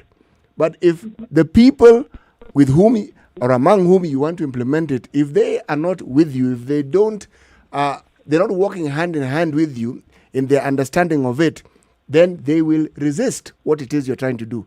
Not because they want to go against the law, but because they don't fully understand. So, what is KRA's position on public participation? I will use the example of the Digital Service Tax. You find that before that law was implemented, there was constant discussion with the key players or the players in this economy. And by the time the law was out, they knew it was coming and they were engaged with it. Even as the turnover tax, the informal sector was with us when we were having the discussions, stakeholder engagement to know what do you need, what kind of system do you need. We even got suggestions from them. So maybe the thing is that if a taxpayer is not in maybe an association that is in conversation with KRA, they might not be able to see us or feel us, but we are there. And we are talking to the Duakali associations, we are talking to the players in the different, the ones who have come together as maybe even the cottage industries. We engage with them on the regular and we are telling them, you have a part to play. And also remember, KRA is an agent of the government. So the government will come up with the laws that we implement. They'll invite public participation when some of these laws are being formed. And of course, KRA plays a key part in this discussion and in some of the policies that come in. But we encourage Kenyans to become very aware and to participate in this forum, join associations that actively want to support you in tax compliance, and go forward and do your best. You know, much as, again, we appreciate what you're saying, all these organizations and the communication you have with them and the discussions and the participation that we consider public participation is all good and well. But anything that KRA does, all they do is they pass it down. If you tax them, the person who ends up bearing the burden is this mwananchi who doesn't own the SME, isn't in the Juakali industry, but who participates in this process by enjoying and paying for and buying the goods that these institutions and these organizations produce.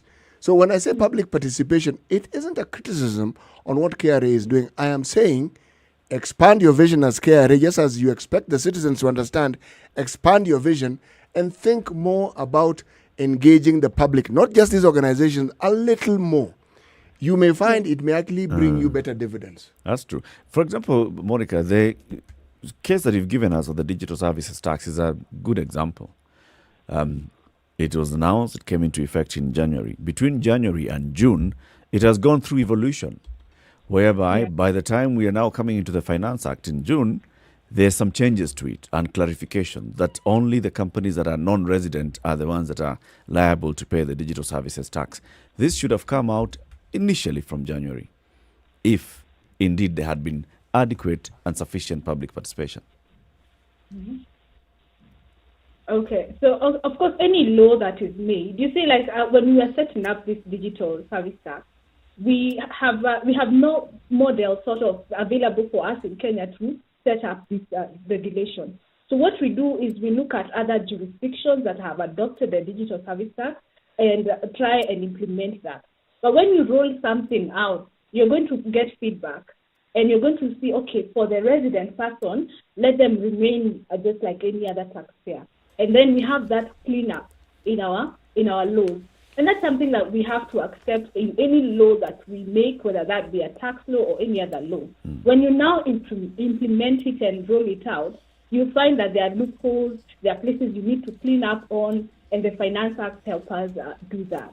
So the Finance Act actually brought that clarification, and it has simplified the terms in collection for us and as a revenue authority, and also for the local key players in that economy can now continue paying their taxes like any other taxpayer, whether they be in a physical marketplace or a digital marketplace. Monica, thank you very much for joining us this morning. Very good insights that you're giving us on the work that you're doing at the Kenya Revenue Authority. We invite you next time, come and join us here in the studio so we can have the conversation one-on-one. Okay. I'll be glad to come. Thank you so much for having me. Thank you so much for the Kenyans who pay their taxes. I hope that you've heard that we are willing to trust and facilitate you. We want to hold the hand of any taxpayer who wants to comply, and we are going to support you as the Revenue Authority in this economy. You're a good preacher. They should know that. I think we will say amen, sister. Right. Monica Gedhuba is a tax expert with the Kenya Revenue Authority working in the Domestic Taxes Department. We've been talking about the voluntary tax disclosure program. Make sure that you take advantage of this. And also, if you'd like to get any of the highlights from this show, the Situation Room, any day, you can get this on your mobile device. Just text the word TSR. Text TSR to 22840 and we'll be getting highlights from the show. Good morning. I want to say thank you to our audience on KTN Home. You've been with us since the top of the hour. It's now 5 minutes to 9. The conversations continue on SpiceFM. 97.7 in Malindi, Nyeri 90.9, Nakuru is 96.0, Eldoret 96.7, Kisumu is 102.5, Mombasa 87.9, and Nairobi is 94.4. We're here until 10 a.m. Remember, there's a by-election that's going on right now in Kemba. We'll also be getting updates on what's happening there in news bulletins as well. Good morning. This is the Situation Room. The only way to start your day. Spice up your life. SpiceFM, Nakuru. SpiceFM. Spice up your life. Mature, intelligent talk every morning. Spice up yourself.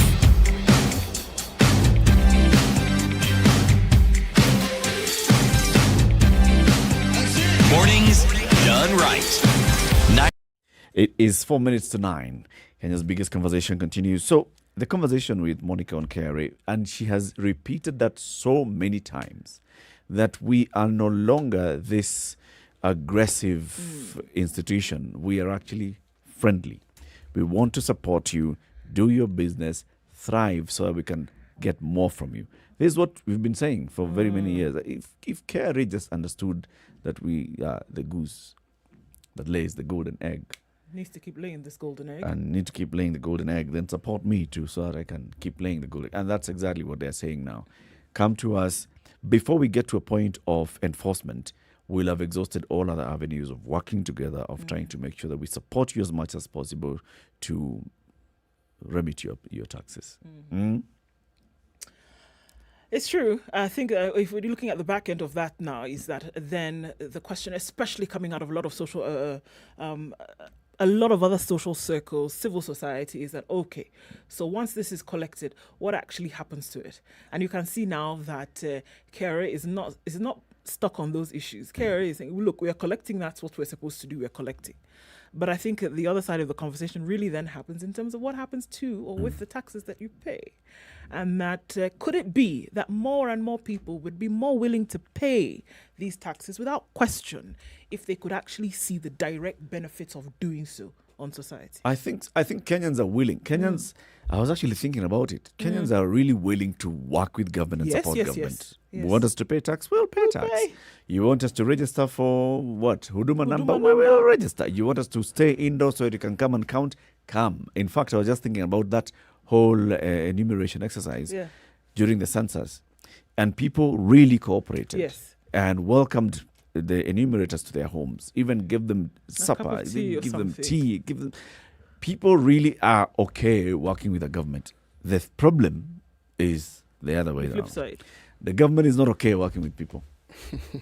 It's not. You pay taxes, then you ask yourself, okay, so wait, next, am I getting value for what I'm getting? For example, this is what Saitoti is saying. Saitoti is saying on the issue of taxation, could the government use the many unemployed youth to contact all employees and employers so as to get tax returns? Why should an employee pay a lot of tax than spend more time, more funds and time to show that the government that they have already paid the tax. You're working double work. I mean, that filing of tax returns basically is what it says. Like, then I still have to come I and do paid the this. tax, and you have all the records that I've paid you tax. So Just why do you want find me it. to show you that I've paid the tax? Employ somebody else. And City was saying the same thing. You have to spend money to prove to the government that you have actually given it money. Okay. Keep it right here. Conversations continue to the next hour. This is the Situation Room on SpiceFM. We are also live streaming the show on SpiceFM KE, YouTube, Facebook, and Twitter. We are glad for all the comments that are coming in. Like this one by Cariso says, I think I'll be going for that tax amnesty because, Lord, we don't know what you mean by that, Caris. Maybe the pressure that he's feeling without paying is what what is making him it's go now to a heaven. convert. It's like, seen, it makes a lot of sense. Absolute sense. I see the Lord. Yeah, I've seen the Lord. Okay. Welcome, karaoke. We've been here for a while. Eric and crew have been enjoying the benefits of heaven. Oh, yes, for a while. Good morning. It's now 9 a.m.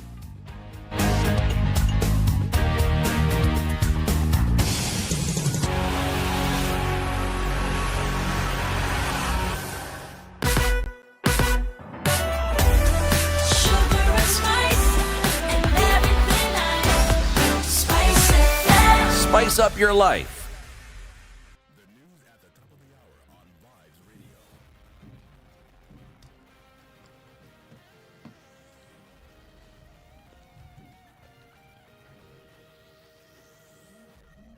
Good morning. This is the Newswire. I'm Leah Ubaga. A low voter turnout has been reported at Wangige Primary Polling Station for the Muguga Ward by-election. Presiding officer at the station, Elizabeth Wanyoike, has called on residents to turn up in large numbers and elect their leader. She has further asked voters to observe COVID-19 protocols during the exercise. We are appealing to the people of Muguga Ward to come and vote for their leaders. We opened at 6 a.m. and we shall close at 5 p.m. No incidents so far. The voting is continuing on smoothly and we are okay. We shall close at 5 p.m. and we'll allow those ones to be on the queue to vote, but anybody who will not be at the queue after 5 p.m., he or she will not be allowed to vote. Currently, the COVID clerk is taking the temperatures and makes sure no one is above 37 degrees, and the queen clerk is maintaining the social distance of 1.5 meters between the voters. So far, 2 candidates have cast their votes saying they expect the process to be fair. UD aspirant Kamau Thumbi voted at Muguga Primary School,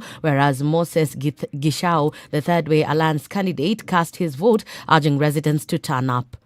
Elsewhere in Kiambaa, by-elections at Karuri Primary School, our reporter Emmanuel To says no incidences have been reported so far and the exercise is fast.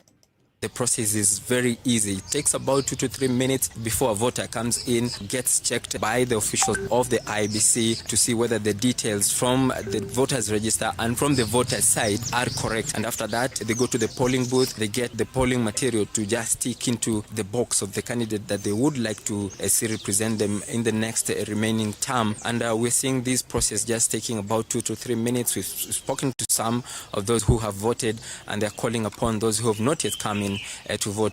There seems to be no let-up in the LSK tussle even after the infighting ended up in court. The Governing Council has today published a rebuttal dismissing an earlier job advertisement that was signed by LSK President Nelson Harvey. The council has said that the society isn't recruiting new officials to run the LSK Secretariat. Meanwhile, reinstated CEO Mercy Wambua has notified members of a special general meeting whose agenda includes discussing change of leadership.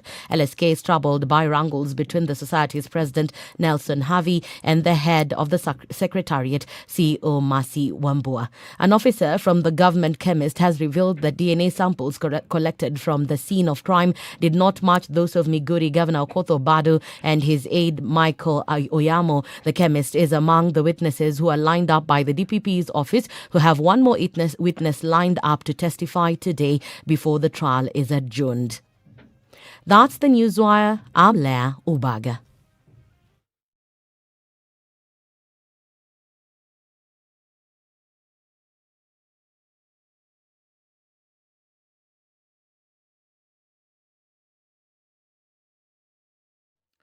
Where is it now? Still looking at some heavy traffic then along Mombasa Road, in and outbound, especially around Imaradaima. It looks like it's going to be that way for some time this morning. Very slow as you get to Cabanas, headed out towards or then headed into the city. Both directions is looking jam-packed. All right, so we're still seeing some traffic on Langata Road, headed towards Bagavi Way.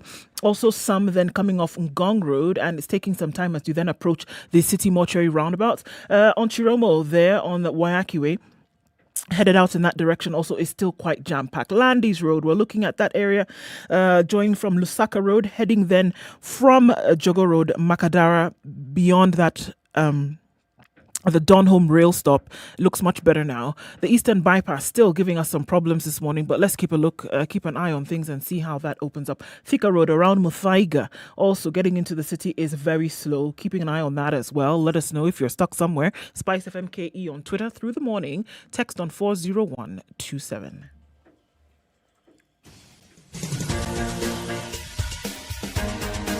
This is The Situation Room, the home of hard-hitting political commentary and penetrating insights about the state of the nation. This is a talk radio experience like no other. The Situation Room, a place for hard truths, debates, and elevated conversations. The Situation Room, witty, political, engaging, deep, controversial. In the room, we have C.T. Muga, researcher, academic, seasoned political observer, a fountain of wisdom in these politically uncertain times. Ndu Oko, Nigerian by birth, Kenyan by choice, communications expert, Pan-Africanist, a truth seeker and believer in people power, and Eric Latif, agent provocateur, the man in the chair, seasoned journalist, news hound, a man who believes in punching up, not down. This is The Situation Room, the only way to start your day. Yes, Nessa Sawa, it's now 5 minutes after 9. Very good morning. City, what is that proverb? That proverb relates to something very simple and something very obvious. The moon and the stars. When the moon is not full, the stars shine more brightly. Okay. When the moon lights your eyes. Just came into eye. No, it's okay. No. There is the platform. We have one here. You see, the reason why this studio is made like this is for people like you who have talent to show us. Nigeria's got talent. Another day, another time. Go ahead. Come on. Feel free. Yeah. Yes. Carefree. Okay. There's an open letter here. Well, I'm calling it an open letter, but it's an article written by a young child, a 15-year-old student of, I'm not sure it's 15, but I'm assuming it's around that age. Form 3 student at Mamangina High School. How many Mamangina High Schools do we have in the country? I know there's one in Mombasa. I think that's the only one, right? Yes, I don't know of any other. So her name is Patricia George, and allow me to read this particular letter. The growing number of children reported missing is a matter of great concern. Watching children disappear every week can really be traumatizing to other children. It's unfortunate, especially for parents and children in big cities such as Nairobi. Parents are now shutting their doors and locking their gates, fearing for the safety of their children. I'm speaking for the voiceless children in the hands of strangers who want to take advantage of their innocence. I can only imagine how they feel. Are they fed? Are they sick? Are they kept warm during this cold season? But what if it were me? What if I was to be taken away by a stranger to a place I did not know? How I'd wish the earth would open up and swallow me alive, as it would be better than enduring the pain inflicted by my kidnappers. What about the parents who have lost their loved ones? One can only imagine what they are going through. It is heartbreaking watching them grieve on television. As schools close and children in boarding schools return home, I can only imagine the anxiety and fears in the hearts and minds of my colleagues. Many are not ready to travel alone. That's how scared we are for our lives. We are living in fear in our own country, which is no longer safe for us.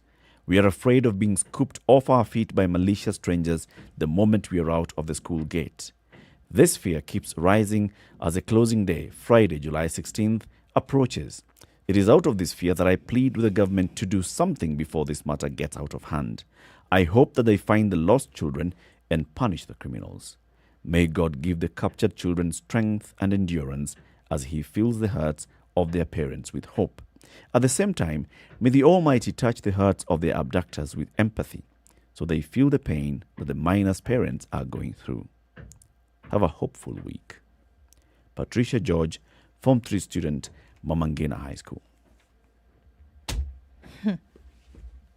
Speaks of the reality. Speaks of the fear among many of our children. Speaks of the fear and anxiety of the parents. And calls on the government to do what needs to be done. It's basically calling on society to rise up. Because as you see kidnapping happening, yes, there's law enforcement, but then there are very many enablers in between. It is a crisis, what we're looking at now. And I think we would do an injustice to any kind of safety if we downplay it in any way. And I keep saying that one child kidnapped, one child killed is one too many. And my mind has taken a different approach to this now, because usually you would think that children are footloose and fancy free. They have not a care in the world. They are playing. They're doing what they should be doing as children. And they're not aware of the dangers that lurk literally in the shadows. But this is clear now that children themselves are also afraid of what might happen. That not only are we robbing, is society with this criminality that's on the rise, robbing parents of their children, especially for those then who end up in death, but we're actually robbing children of the innocence that should accompany their childhood.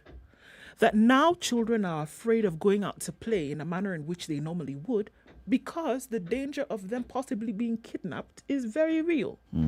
So they live a certain existence when they think, oh my goodness, I cannot do this in the manner in which I used to do it before because I'm afraid. I've never heard this coming out from children. Even as we've talked about this, when we talk about missing children and things like that, we never do get it from that angle. From their side. From their side. Yeah. That, I could be out playing, I could take a walk with my friends, I could go play football, whatever. Never has it come out that they're actually, afraid that something could happen. Is that they throw caution to the wind and they're all right. Which, if you ask me, to a very far extent, should be the existence of children. They should be free to be able to enjoy, their life and play as part of their growing up. You get to the point where the innocence has been taken from that, we have a big problem. There's a major problem, and it cannot be chalked up to, all right, one of the vices in society that we're going to take care of at some point. No. By the time the most innocent and vulnerable in society are saying that they are afraid, man, we've got an issue. What is actually alarming is that there's even a rating of kidnapping per 100,000 people on the planet. If you look at globaleconomy.com, they actually rate the countries which have the highest rates of kidnapping per 100,000. Now, I'm looking at what is available online, and it only tells us about 2017. Now, oddly enough, you may not know so, but the country with the highest rating at that time in 2017 was Belgium, 10.3 out of every 100,000, followed by Canada, then South Africa, then Pakistan, then New Zealand. And I looked and I said, okay, why don't we look at the African continent and see where we lie? Benin, very high on the list. Cameroon, Morocco. Now, I looked for Kenya. I really looked for Kenya. And I did not see Kenya. Sometimes it has to do with the availability of data. Yes, exactly. Not that there are no kidnappings taking place. But what I found amazing, and I'm saying amazing about this, is by the time you have a situation that is actually getting a global rating, it means it is a problem that has existed for some time, and that is why there has been sufficient data that has been collected on it. Now, we are in 2021. That is 4 years after the information that I'm talking about. Yeah.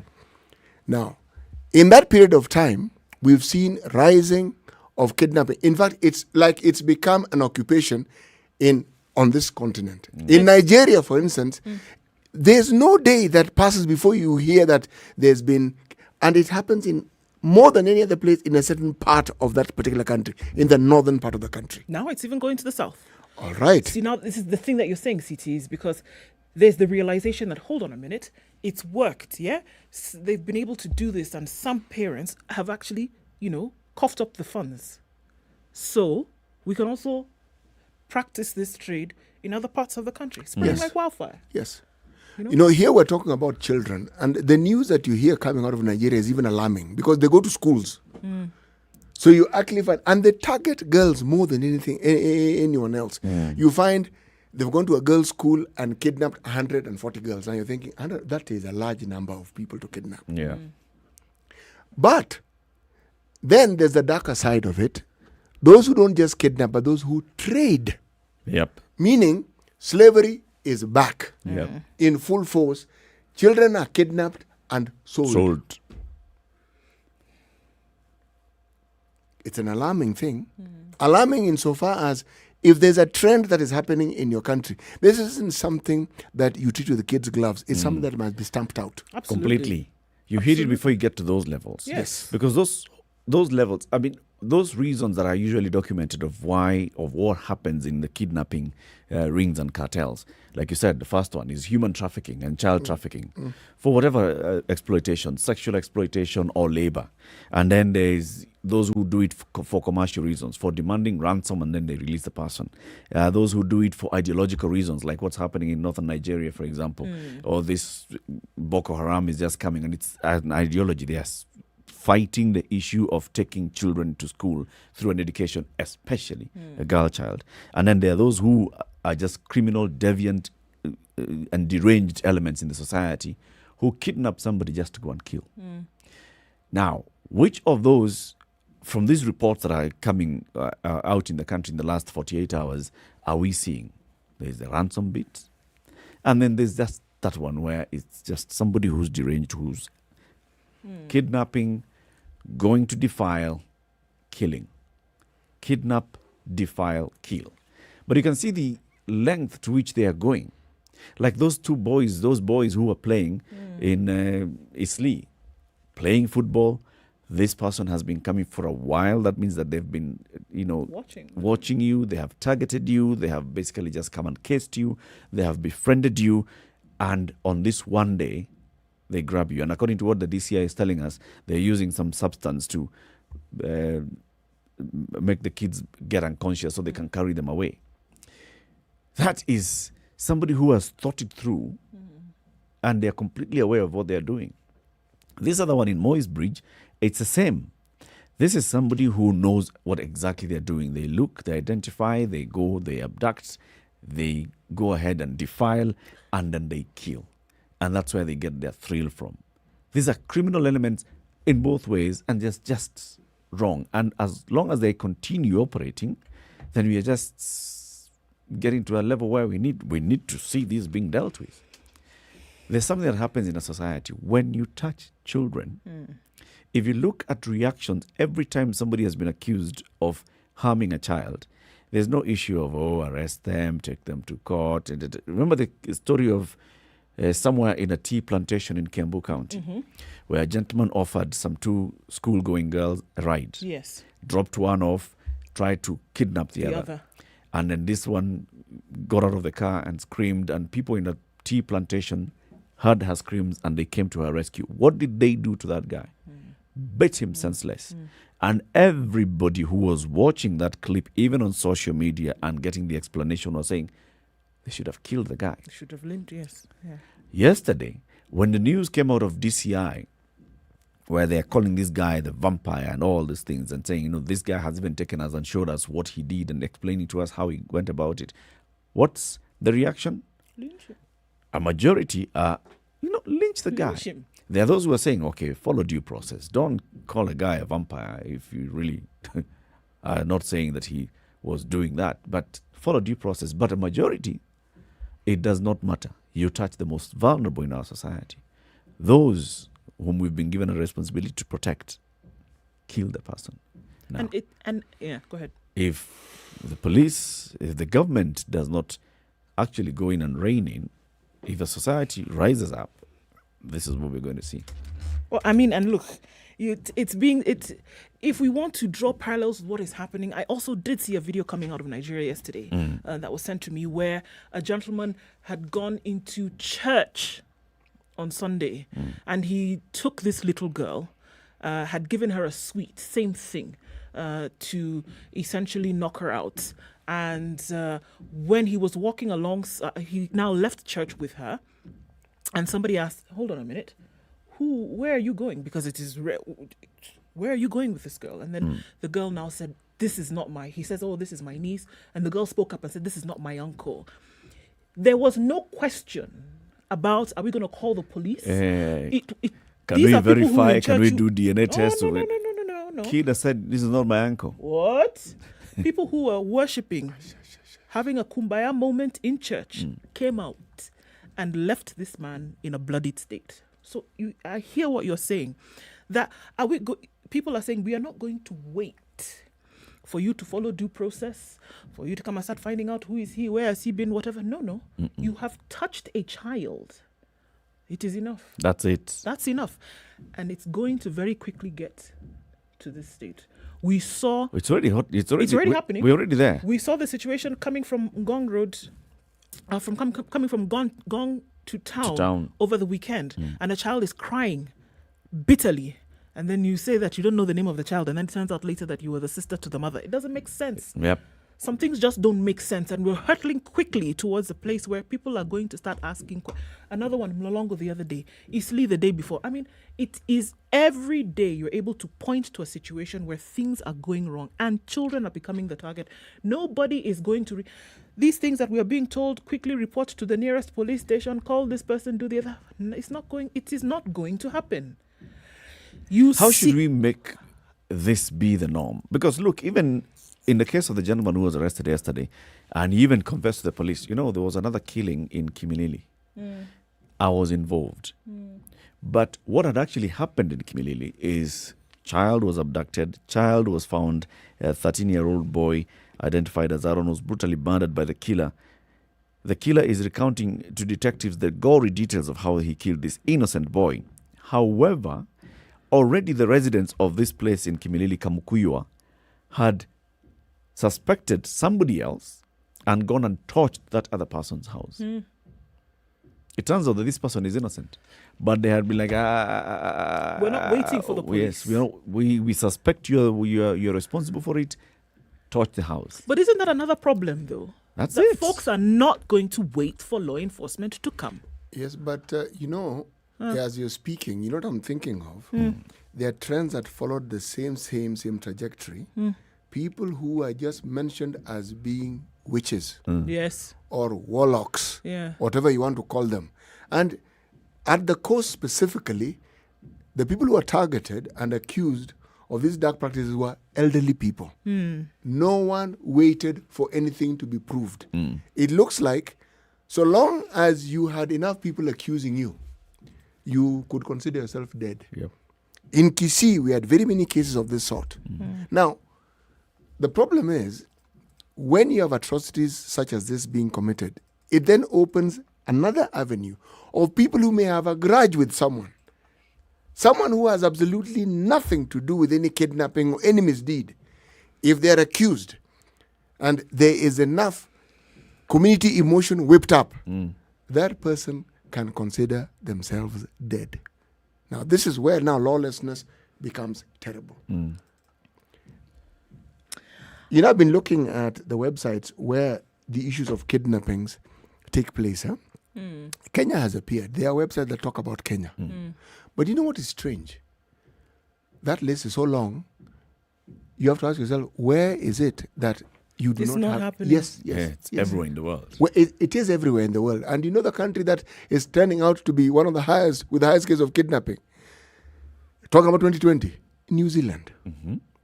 Now, you have to ask yourself, what exactly is happening to us as human beings before we come to even Kenya? To the point where this seems to be something that is acknowledged, is almost getting normalcy. Kidnapping, normalcy. Why? Is it that there is this economic disparity that has grown about? Is it that people have become so disenfranchised with their humanity that they do not consider human life to be something worthwhile? They look at it as a commodity with which you can trade. Or is it that people don't have adequate options to look for? I mean, I think it's a the combination. list is long. I think there's a combination of all of these factors that you're mentioning, CT.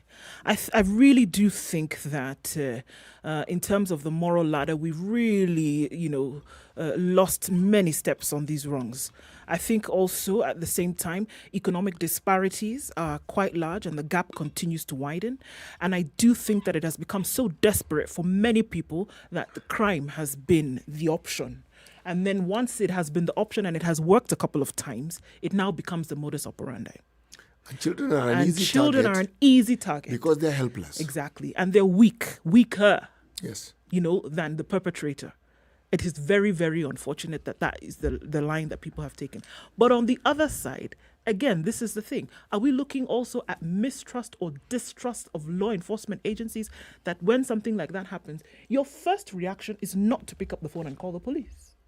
The first reaction is to deal with this individual who has behaved in such a manner.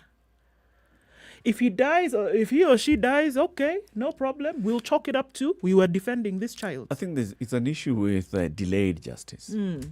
Or that you have tried previously it's and it has not you worked. think we arrest this person, we hand them over to the police. By the get time bail. they appear in court, then from that point, by the time they actually get convicted, if at all they do get convicted, surely let's first of all deal with you. And that's instant justice And then, right there. Yeah, we deal with you now. Yes. And then now If they want to arrest, they can do whatever they want. You can get the marupurupu huko mbele. Kwanza tukushughulikia hapa. One doesn't hear of pickpocketing in this town very often. There's a time it was rampant. And what would happen? My friend, this is what I always ask. Where do people get those boulders? Because it's not stones. It's boulders. You're in the middle of town, you drive through, walk through, you don't see stones. But on the day someone is called a thief and is targeted as a thief, boulders come up. And then tires. Where do they get these tires from? Yep. Then before you know it, petrol has been found. But this is the thing, and I hear you when you talk about delayed justice, and I'll give you an example of one of the cities in Edo State in Nigeria was notorious for this. Benin City was notorious for this, that there were these armed robbers who would go into these neighborhoods so often, and it became really bad that they were raping women, killing people to run off with their goods. Police were called in, and then it turned out that, they were then in cahoots with these armed robbers many times. So the people of the neighborhoods did what? They formed their own vigilante group because they were tired of calling. So what did they do? They would sit up at night and basically wait for these people to come, tie them up, and put tires on the street and burn them and leave them there as exhibitions for anybody who wanted to try. Today, Benin City doesn't have incidences of armed robbery like it used to. And so they say, what do you want us to do? Yeah. We've been calling you, you've not come. Let's so deal we with took this. the law into our own hands. Do you see robbers coming anymore? No. Are we going to a break? Yep. Okay. Let's take this break quickly and then we come back and continue the conversation. And as we do this, we want to hear from you this morning. We have heard from this young child. She is Patricia George, a Form 3 student at Mamangina High School, pleading with the government, address child abduction crisis before the vice gets out of hand. And that's a question we are asking you today. How can we end the rising spate of child abductions in the country? How can we end this rising spate of child abductions in the country? What is it that we can do, all of us combined, as law enforcers, as a community? What is it that needs to happen? Time for us to take that break. It's 27 minutes past 9. Take a look at the traffic and the weather. We'll be back shortly. Good morning.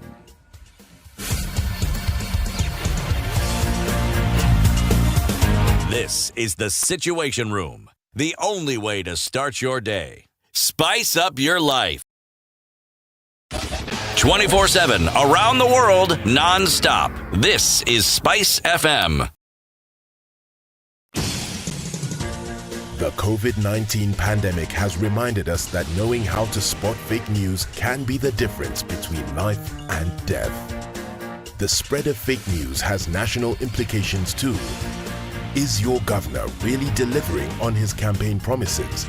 Or does the Ethics and Anti-Corruption Commission have a watertight case against him? It all boils down to the news you consume. That's why SpiceFM and its partners have created the Fighting Fakes Media Literacy campaign to help Kenyans become more discerning news consumers. We'll show you how to take care before you share. Tune in to the Situation Room from 6 a.m. every weekday morning for refreshing and profitable conversations about the facts and only the facts. 16 degrees and mostly cloudy in Nairobi. Will come down to lows of 14 and highs of 21. It's cloudy at 14 in Nyeri, highs of 20, highs of 24 in Nakuru, where it's mostly cloudy at 17. Mostly cloudy conditions at 16 in Eldoret, highs of 22 and lows of 13. We're looking at lows of 19 and sunny conditions in Kisumu with highs of 27. 26 will be the high in Kakamega. It's mostly sunny at 21. It's raining in some parts of Mombasa at 25 with highs of 28 and lows of 23. 28 will be the high in Malindi, light rain at 26, lows of 25. It's also raining in Kampala at 20 with highs of 25. We'll see lows of 19. 26 degrees and partly sunny in Dar es Salaam with highs of 30 and lows of 22. 3 will be the low in a mostly sunny Johannesburg with highs of 12. 29 will be the high in Lagos, where it's sunny at 25. Partly sunny conditions at 19 in Kinshasa, highs of 31 and lows of 21. Out east, Beijing is sunny at 31. That will be the high for today. 24 will be the high for Paris, which is sunny at 18. It's sunny at 17 in London with highs of 23 and lows of 12.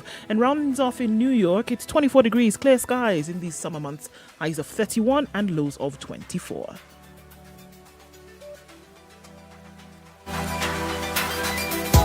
Sugar and spice and everything nice, everything nice. SpiceFM.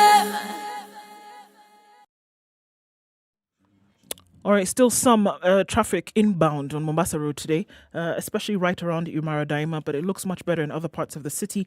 We're still seeing some on Thika Road, trying to get into the city as well. Likoni Road going towards the interchange, also quite some, but looks like things are getting a little bit better as we go into most parts of the morning. Let us know, though, however, if you get stuck anywhere. SpiceFMKE on Twitter. You can text on 40127.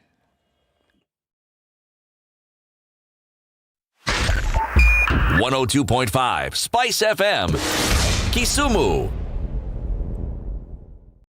Mature, intelligent talk every morning.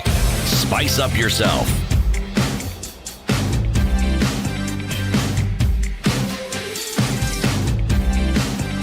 Mornings done right. 94.4 Spice FM, It's Nairobi. 9 minutes to 10. The conversation continues. So, yeah, we know the DCA has this special crimes unit that deals with this kind of crimes. And when matters are reported to them, then the DCI deploys and they track the person. And that's how they were able to arrest, for example, this guy in Kitengela. And he confessed to having kidnapped the kids in Isli and then killed them and dumped their bodies in Kabete. If we ask ourselves, then how can we end the rising spate of child abductions? The number one, of course, is law enforcement agencies to be able to act fast. Whenever it's reported, act fast. What's the number two thing? That we're expecting people to do? I don't know. Because I hear calls for, I'm looking at what was being prescribed here, and that's coming from, folks such as Missing Child Kenya and others saying that, be extremely vigilant, watching over your children, making sure that they're always in a position where there's somebody looking out for them. Having this kind of community approach towards things, that if you see a child on their own, call out. If you see a child in the company of somebody that they seem to be uncomfortable, call out. But is it enough? Is that enough? There's this helpline, call the helpline, but we're still seeing children being kidnapped. What is bothering me is that it's getting to the point whereby things are not happening in the manner in which you would like them to happen as the perpetrator, and then you take the life of this child. Because these are criminal elements. By the way, there's absolutely nothing here to say, we kidnapped this child for ransom purposes. This guy who was arrested yesterday, ransom was not the number one idea in his mind. Ransom was nowhere. In fact, maybe he's not even the one who was asking for ransom, or maybe he did, but he was just for kicks. You know what happens is whenever lawlessness becomes the norm, all manner of crazies come out of the woodworks. Okay? So the fact that children are missing, yes, some are kidnapped for ransom, but other people who have a criminal leaning towards harming defenseless individuals also comes out. And many other crazy things now come out. Remember, I was telling you a story yesterday of the 2000 and 2008, the consequences of making criminal activities normal.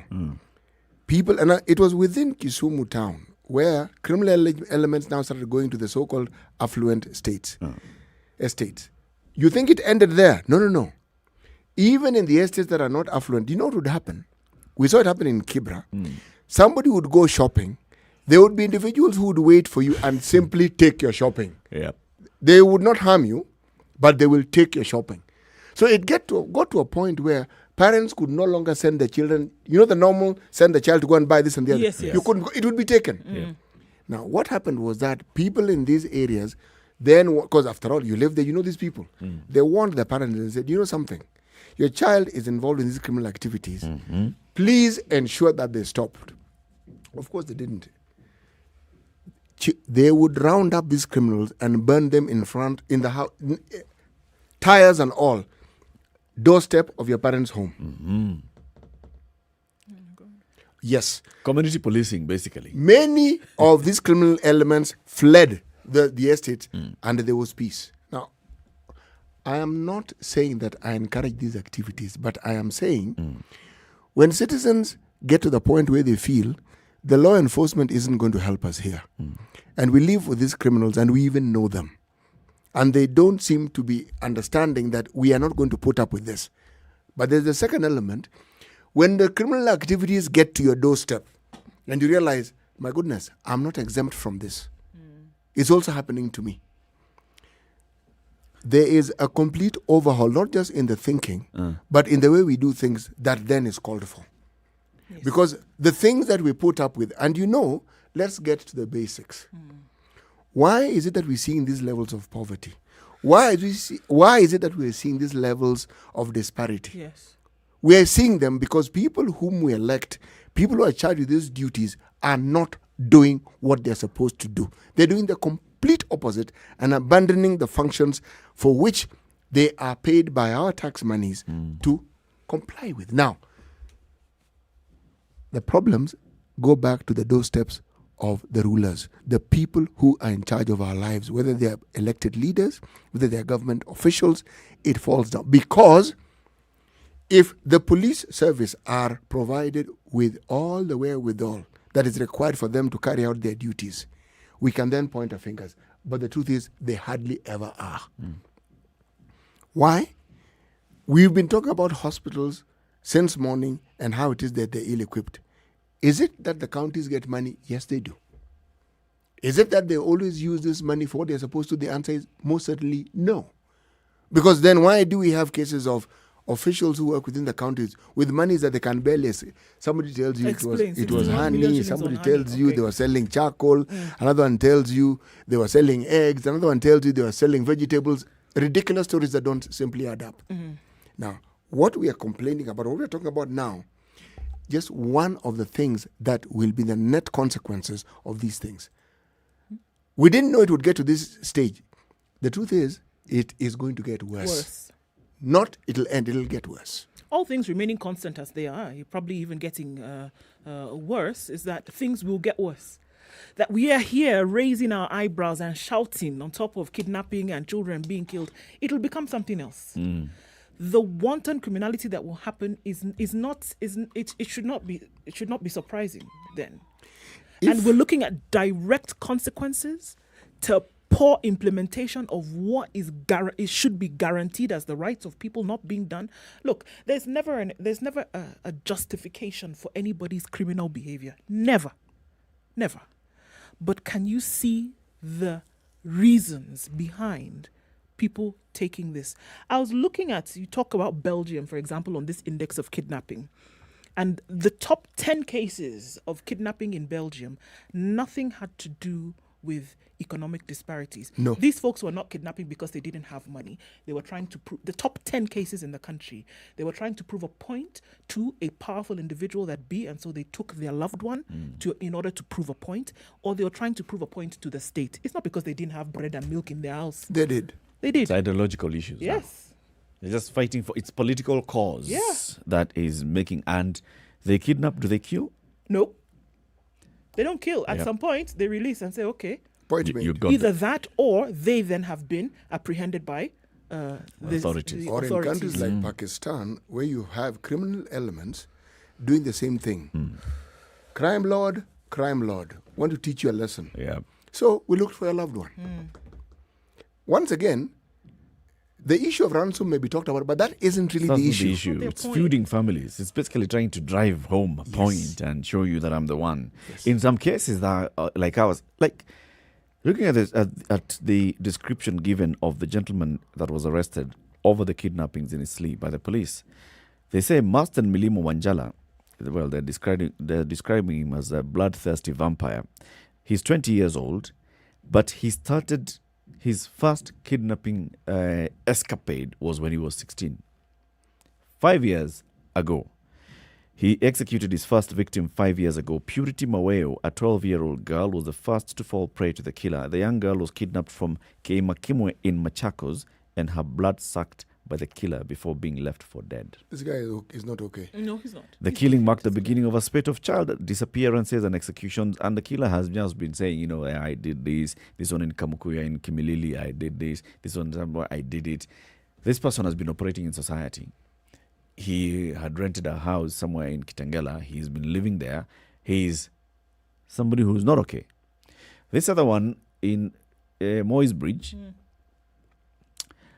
has been jailed over the same kind of thing, has served a term, has come out, and the community knows this guy has come back out. And the community has raised concern with the authorities and said, hey, this guy is back. And we've started seeing a spate of kidnappings. Can we check him out? And it takes a bit of a while before action is taken. Also brings into the question of the system and how it's wired. So when somebody is jailed for killing, for defilement, when they come out, is there a way that you follow them up to know that they are actually now ready to reintegrate into the society, or are they just released? Wewe, kifungo yako imeisha. Kwenda. Out. No rehabilitation.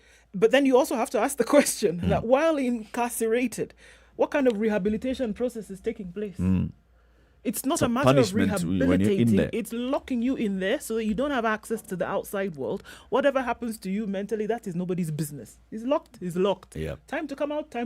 Out. The rehabilitation process, in terms of what incarceration is meant to achieve, it doesn't feature anywhere. So that one, even put it aside and say it doesn't come up. So nobody's asking questions. Is this person likely to come out and do it again? Yeah. We also saw last year the famous lady who had been jailed, the famous criminal who had been jailed for a second time, had been jailed previously. Who was asking questions about when she came out, what was she likely to do? It didn't take 2 weeks. She was on another robbery stint, coming out of jail. So here is this gentleman coming out and doing the same thing that he was doing that got him into prison in the first time. By the time you're arresting him and he's showing you places that he has killed people. Yeah. Children are gone. So essentially, some of these disappearances of children, disappearance of course in quotes, are now being answered by this person's confession. Yes. You see, yesterday when we looked at and we said, okay, there are some children who have been found. There are others whose bodies then have turned up. Those ones then accounted for. There are those who still remain missing. Yep. These now fall into that category. And then yesterday, there were 3 bodies of children that were found. From this one guy, 1 has been identified, 2 haven't. And the boys who were kidnapped in Isli, there were how many? 3. 3. Yes. Only 1 of those has been identified. That means that the 3, this guy had more. The parents hoping that their children will turn up one day don't realize that they're in this category of others. And if there is one such individual, what makes you think he is the only one? That's what I'm saying. And that's the scary thing for me. That's what I'm saying. That these are the ones who have been found, number one, and then have the gumption to say, you know what? Well, since you've caught me, let me just tell you that there have been more. How many others did the same thing? How many others did the same thing and are alive somewhere in some corner? How many others did the same thing and are dead somewhere? And what are we doing to address this? This is not the first time. So there's this one. There's Onyancha, the famous Onyancha, who was arrested and did the same thing. Yeah. Took police, told them, remember that case of... that one, it was me. Let me show you where I hid the body. Onyancha was released, was he not? Yes, he was, 2 weeks ago. One case in which he was set free on that one case, but still has 2 cases going on, so he's still inside. But there was another gentleman in Naivasha a couple of months ago who also did the same, confessed to killing and hiding people and burying people in the house. And we just move on like everything is happening normally. What are we doing to make sure that such elements then are identified quickly, are dealt with quickly, are removed from circulation, and even if they ever get back to circulation, then there's some proper monitoring of how they're coming back out. Hey, let's take this break at 9:45. Kenya's biggest conversation, the Situation Room. With you, of course, is Eric Latif, Nduoko, and CT Muga. As we come to the conclusion, let's also just catch up quickly with what's happening at Kiaba, where there's a by-election going on this morning for Member of Parliament. Good morning. This is the Situation Room, the only way to start your day. Spice up your life. 24/7, around the world, non-stop. This is SpiceFM. The COVID-19 pandemic has reminded us that knowing how to spot fake news can be the difference between life and death. The spread of fake news has national implications too. Is your governor really delivering on his campaign promises? Or does the Ethics and Anti-Corruption Commission have a watertight case against him? It all boils down to the news you consume. That's why SpiceFM and its partners have created the Fighting Fakes Media Literacy campaign to help Kenyans become more discerning news consumers. We'll show you how to take care before you share. Tune in to the Situation Room from 6 a.m. every weekday morning for refreshing and profitable conversations about the facts and only the facts. Classic soul, R&B, smooth jazz, neo soul, and nostalgic ballads. Make some noise. Yeah! You're listening to Spice FM. Mature, intelligent talk every morning. Spice up yourself.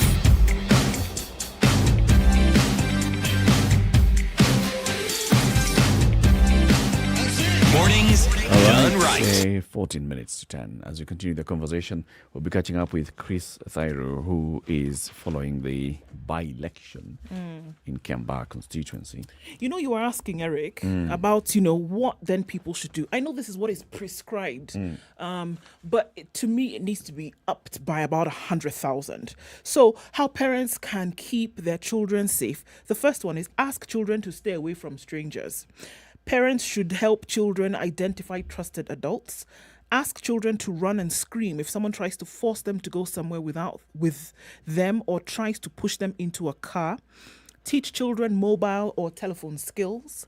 Parents and guardians should memorize a secret code word with their children. Children not to go with anyone under any circumstance unless they also know what this code word is. Ask children to always seek permission before going anywhere with anybody.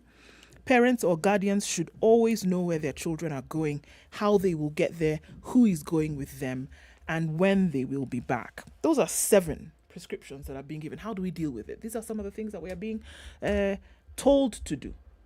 I don't know that they all work all the time. They're important to, impart on the children. But also at the same time, what I'm just thinking is, you bring up a child who then has so many fears about life. Actually, you introduce that to a child at that early age. Don't talk to anyone. Don't talk to strangers. Don't shake hands. You are playing in a playing field. Don't go there. Don't come out. Don't. Hey, it's a bit too much. Robbing children of their innocence, which for me, it's travesty, I think. It's just too much. Anyway, Chris Thayer is on the line. Let's just talk to him briefly and then continue. Chris, good morning. A very good morning to you, Eric. What's the latest? Nothing much has changed, but what I can maybe brief you is that there have been some small altercation between the leader of majority, Amos Kimunya, and some voters in one of the polling stations. Remember that Kimunya is an agent of the Jubilee candidate, Kariri Njama, and when he arrived at that polling station, there was some confrontation between him and some voters who felt that his appearance or his presence there would have interfered with the whole process of voting, maybe through influence or maybe trying to bribe voters. But he remained adamant that he is an agent of the Jubilee candidate and he has a right to be at that polling station. And he took the intervention of the returning officer just to quell the situation. And so far, things have gone back to normal and the voters are still casting their ballot. Right now, I'm at Gashie Primary School, where in a few minutes from now, the Jubilee candidate, Kariri Njama, will be casting his ballot. Eric. So what was it that, was it voters on the queue that saw Amos Kimunya come in and they all, in unison, started heckling him? Or is it just a group of voters? Actually, it was not all the voters. It was a small group of around 5 voters who felt that maybe the presence of Amos Kimunya as the leader of majority in the 12th parliament would have influenced other voters. But from where I sit, they didn't really understand or they didn't know that he is an agent of Kariri Njama, the Jubilee candidate. And so after the intervention of the returning officer, things came back to normal, but there were just a group of 5 voters who maybe felt his presence is not welcomed at that polling station. Okay, so just from all indications as you're looking at them now, it looks like it might turn out to be a peaceful day. So far, so good. What I can report is that I think the security apparatus learned a lesson from the Juja by-election. That you remember the Juja by-election, the vote tallying had to be suspended for close to 6-7 hours after violence that had been brought in by the governor for Kiambu. But after that violence was quelled, then the exercise continued. But it seems the security apparatus learned from that. What I can say is that they have a good number of police officers around Kiamba constituency, and even at Ruaka, when you're entering Kiamba constituency at Ruaka, which is now the main entry point, there is a police roadblock, and so any vehicle that is passing there must be stopped so that police can just go through it and see whether there are any outsiders who have maybe a plan to bring chaos, or maybe they're trying to transport any crude weapons in their vehicles. So what I can say is that this time round, I think the security apparatus have planned themselves well. But let's wait and see. So far, so good. The process is still ongoing. We've seen there is a good number of turnout in some of the polling stations, although there are others which are still recording low voter turnout. But let's hope that as the time moves in, we'll have a good number of voters coming to cast their ballots. Earlier, Chris, you talked about the possibility that John Jogona Wanjiko is not a voter in this particular constituency. Have you established now that? We are yet to establish that. Actually, that is one of the issues that I'm trying to follow up, because talking to his agents, they are giving us contradicting reports as to where he is supposed to cast his ballot. At one time, they told us it's at Karuri. Then they changed. They indicated it's Kamanda primary. And as we all know, is that as a voter, you even before the day of voting, you know where your polling station is. Yes. and it's specific. It can't keep on changing. And so that is one of the issues that maybe it's raising the red flag that maybe it might not be rumors that he is not a registered voter in Kiambaa constituency. So at the end of the day, we will know whether he cast his ballot or not, and that will be at least a focus that we'll be following for our listeners, so that we can inform them whether he cast his vote or not. But for purposes of clarity, the law allows you to be a candidate anywhere in the country as long as you are a registered voter in Kenya, right? Correct. That is very correct. It doesn't matter where you are registered as a voter, as long as you are a registered voter and you have your ID. Of course, that is one of the requirements even before you are registered as a voter, and you are a Kenyan. Then you are free to contest for any electoral position in the country.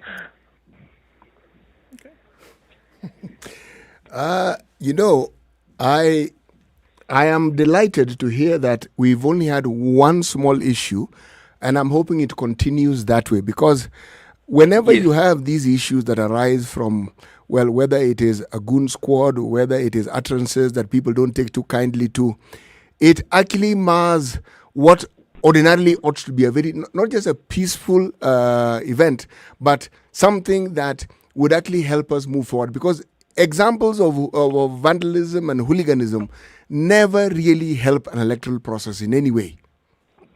That is very true. And let's hope that maybe that will be the only altercation that we will witness in the day as the days continues. Because if violence is witnessed in one of the polling centers, then it becomes like spontaneous, and word spreads like bushfire. If there is word that maybe some agents have been blocked, or they are voters of a certain candidate, they have been harassed, then these word, of course, spreads to other areas of which those who have been harassed as their supporters, of course, will try to reiterate. And now, of course, that becomes violence. And at the end of the day, all focus will be at Karuri Tallying Center, Karuri Secondary School, which will be the tallying center. Remember, that's now where all candidates and their supporters converge, waiting for the final tally and the winner to be announced. But if all goes well, then we expect that the process of the voting exercise, of course, will continue smoothly as planned by the IEBC. And finally, Chris, just as we conclude this conversation, throughout this campaign period for this particular by-election, have there been allegations or concerns of any electoral malpractice? Yes, there have been claims of voter bribery and trying to bribe voters. That is something that both camps, that is the front runners, that is the Jubilee candidate and the United Democratic Alliance candidate, their supporters have been accusing each other of intimidation and voter bribery, but nothing much like violence.